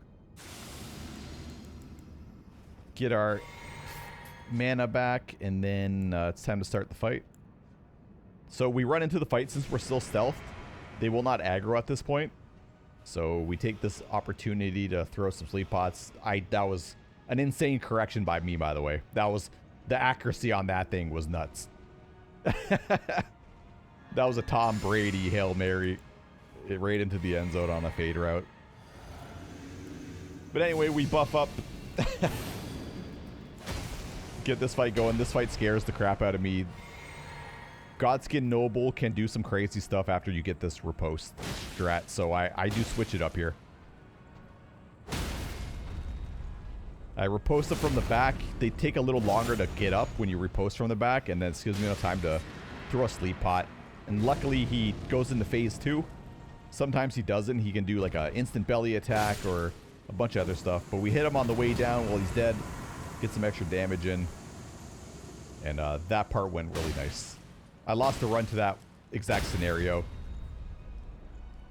where I tried to just attack him to drain his HP, but he did an instant belly attack and killed me. So we're waiting. Have a pretty good feeling the guy's going to spawn. Again, I'm just doing this all by feel. There's no time counter or anything there. That was just like perfect timing on my part. I'm going to pat myself on the back there. Yeah, it takes a couple shots to finish this last one out. So we throw it on the floor, because if you do target them with sleep pots or just throw anything in their direction, they can dodge it. At least the skinny one can. And we don't want that to happen. So we throw it on the ground, try to time it. If the timing doesn't go well, we just kind of run away and wait for him to do an attack on us. Yeah, Godskin Duo done. Another scary, scary fight. My heart is beating out of my chest at this point. And I just need to take a trip to the round table hold, grab my resources, take a little break. Grab these smithing stones, and as you can see, we grabbed 3 random 8s from before, so worked out pretty good. Yeah, take this opportunity to kind of breathe, relax, tell yourself you are the best and you are going to do it today. The mindset of this run is very crucial. I feel like it's a very underrated thing going into a hitless run like this, where your mindset can determine the outcome of a lot of things. If you're not feeling so confident and you're, second guessing yourself all the time, you might not make it out of this run alive. Yeah, we pump some more strength. And on to the next, scary running section. This one, 1,000 different things can go wrong in this next running section. It's so bad. Make sure we got our bow equipped. We're going to need it for later. We're going to stealth up. We're going to hit this wall back here. There's a guy underneath us. So if we hit this wall, he will run back to the wall and investigate. Sometimes if you jump off here, he's kind of right there and he sees you and he just stabs you in the back. So we do that. We stealth through here. Try to avoid that guy that can throw, I don't know, some kind of throwing weapon at you. We don't want that either. And we safely get past that part. That's the easy part. The next part is the infamous bird section that I'm sure everybody hates even in their casual playthrough. The birds are the worst enemies. I got a baby jump there. That could have been death, by the way. That's the stuff I'm talking about. The baby jumps in this game are so brutal. Super unforgiving.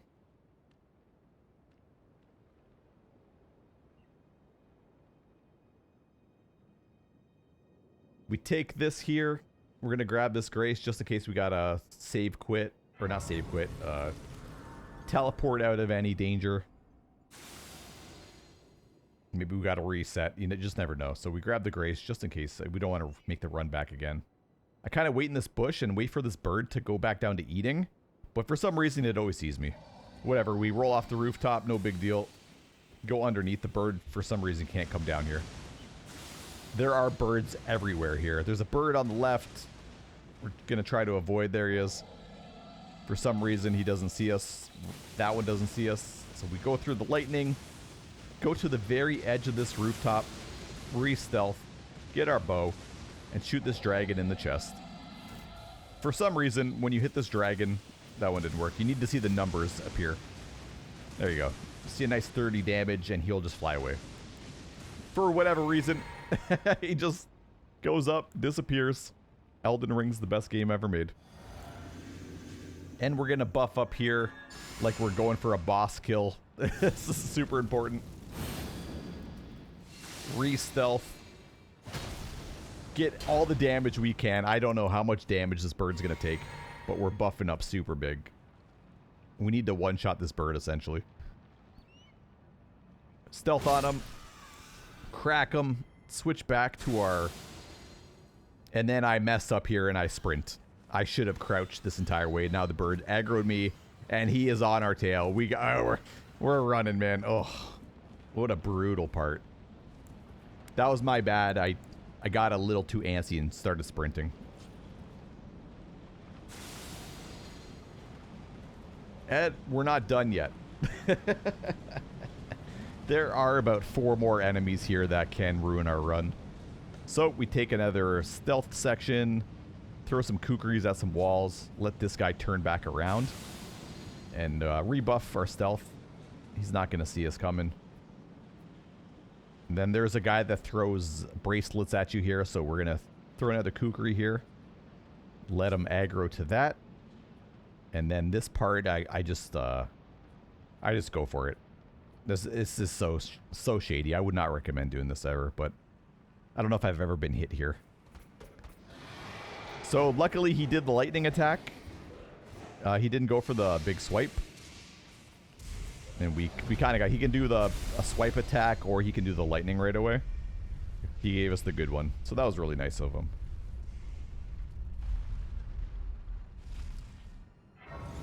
Get this grace. Just reset. Take a breather. Just stall a little bit. Like I'm just stalling for a couple seconds just to catch my breath. Not that I'm like wheezing or anything, but you know what I mean. I'm just trying to calm down a little bit. Yeah, we'll stealth up here. Use another kukri strat, the last one of the day. We try to throw it as far as possible and let the Draconic Tree Sentinel go towards it so we can run by him without any difficulty. The last thing you want is aggroing this guy and he fireballs you in the chest. So he does turn around on me. I was a little scared there. I thought I was going to have to port back out, but wasn't enough for him to actually get aggroed. So I'm desperately trying to take off the extra gear so I don't mess anything up here. Again, getting our HP down to the threshold so we can get a big buff. This fight, after Flame of Redmane's nerf, is very scary to do. So there is basically 1 or 2 attacks that we're going to look for and try to bait so we can get a free attack on him. And I'll point it out when we get there. But yeah, buff up, get into the fight. Hopefully he gets a good opener. I rebuff Craig Blade. I'm just like, I'm tripping out at this point. I'm like, dude, pull it together, cow. You got this. You've done this fight 1,000 times. So we stop a little short of him. We see what he's going to do. Turn my back on him. And then this is the attack we're looking for. This big stab attack. Dodge right, dodge left, back up, and then crack him. You can do another attack there, but I'm like very hesitant to do it.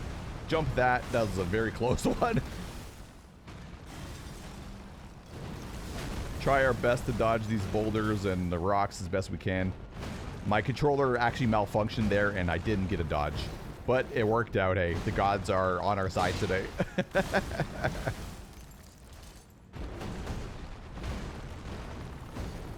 There's the other attack we look for, the double swipe. My balls completely miss.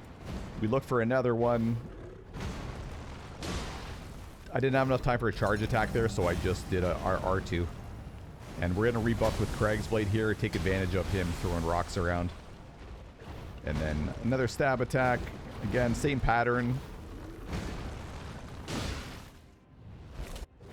Not bad, not bad. And then we're going to bait this attack from Malekith.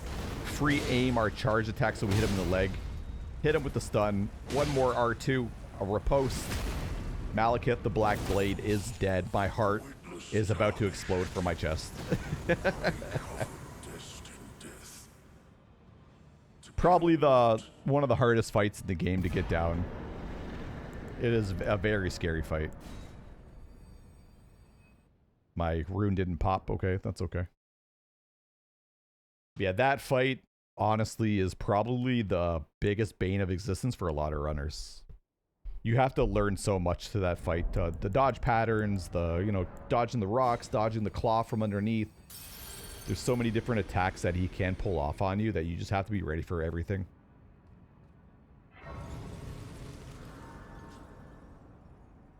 We're going to level up here. I don't know if I take an extra point of endurance here. Nope. Just go all strength, okay?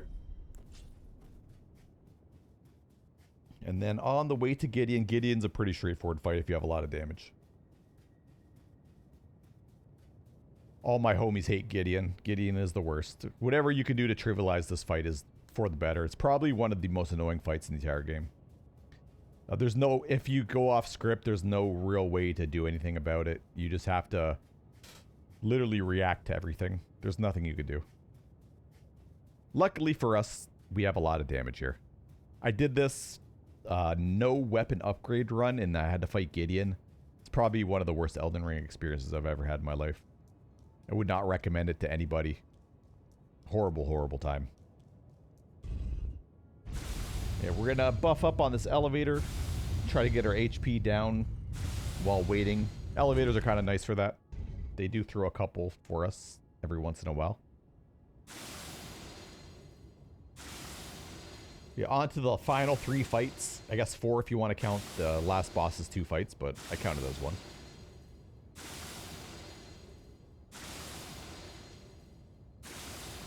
So there is a certain point where he's yapping away. And when he says sad state of affairs, you can kind of just tee off on him. If you hit him before that, he will aggro you. But I don't know, he just likes hearing himself talk. So we wait for him to say his phrase, and then we start attacking.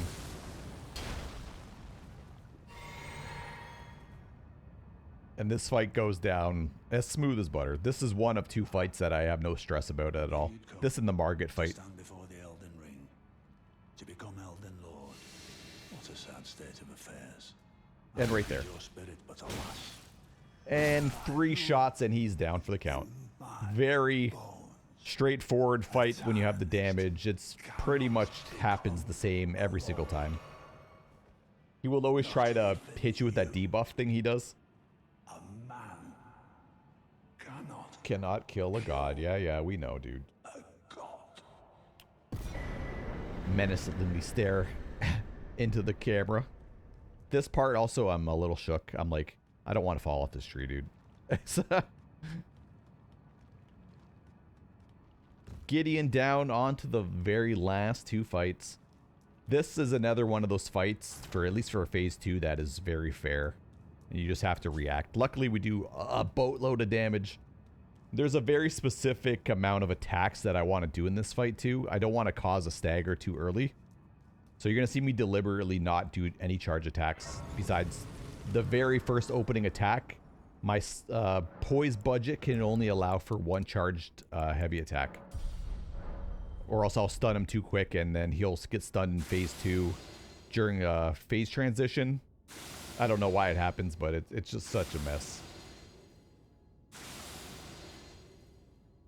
Yeah, we're just gonna slowly walk forward while trying to reduce our HP. Just jerking the sword.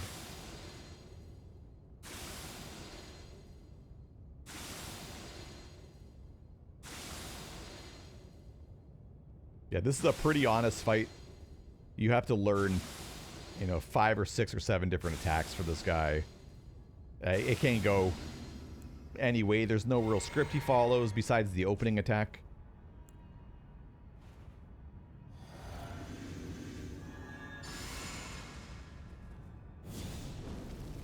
Get the buffs on. Everyone's favorite part of Elden Ring. Yeah, he'll do this dragging axe attack and you can just strafe around him. And then get a nice charge R2 on him. This is the only one we'll do for this entire phase. We'll just be doing jumping R1 attacks. We're going to throw a kukri here to keep our poise. So his timer doesn't run out for his poise. And then we're going to try to bait out a next attack. Again, just R1s. We're doing so much damage. It doesn't really matter. Bunch of R1s. Very safe. He's going to transition into his kind of phase 2, but not really. And then run away from that. 2 charge R2s and a riposte. You basically want to stun him as soon as he gets into phase 2. So the fight goes immaculately. Again, my heart is about to explode out of my chest. I do a little quick 360 there out of excitement. And the final level up of the run is happening. Yeah, this run has been honestly insane. I'm so happy I finally completed it. It's been on my bucket list for a while. I'm thinking about it. Yeah, get an extra thing of stamina. I have died to this fight well on this kind of run where I haven't got hit yet, and I died to Radagon, which is heartbreaking.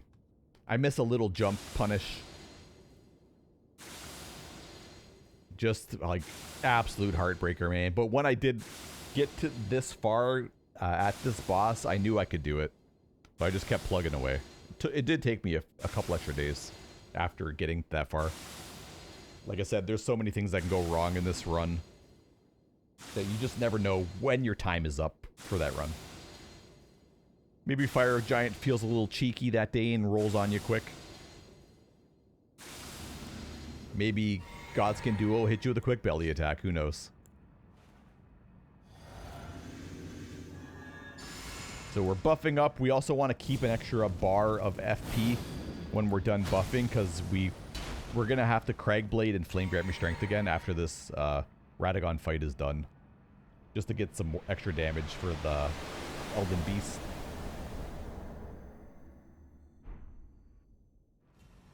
Run in immediately at this patch of grass. 2 charged R2s. He's going to always do the stomp. I died right here before. So we get the jumping attack. 1 more charged R2. A riposte and he's dead.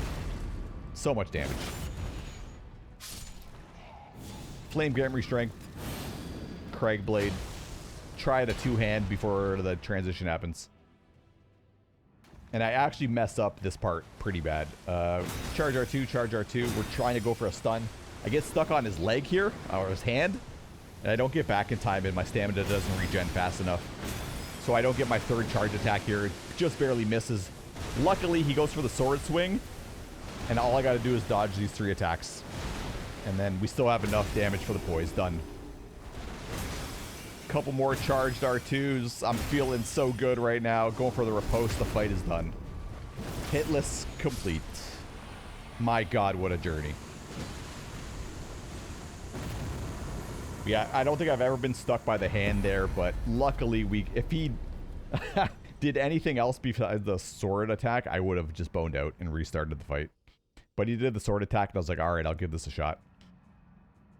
So, I take a screenshot here for my own accomplishments and bragging rights. And then we touch and mend the ring, boys. My god. Kind of just freaking out here and let out a big roar. I'm just super ecstatic at this point. And just let the cutscene play a little while I allow things to happen. But yeah, incredible run. I'll probably be doing some more hitless runs at some point. I'm not sure what I'm going to do. I just need to find something that's quick and doesn't take 6 hours to do. I don't have a lot of time to do these runs. Like, I can do challenge runs because I can just do, like, 2-hour chunks every day or so. But if this has to be all done in one run, like one continuous sitting. So having a chunk of 3 or 4 hours is kind of a no-go for me. Yeah, Elden Ring complete, man.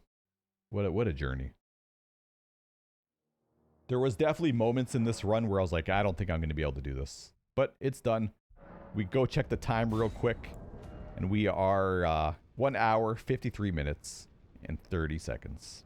Very quick run for my first hitless. Thank you guys so much for watching. Look forward to more challenge runs in the future. Goodbye, everybody.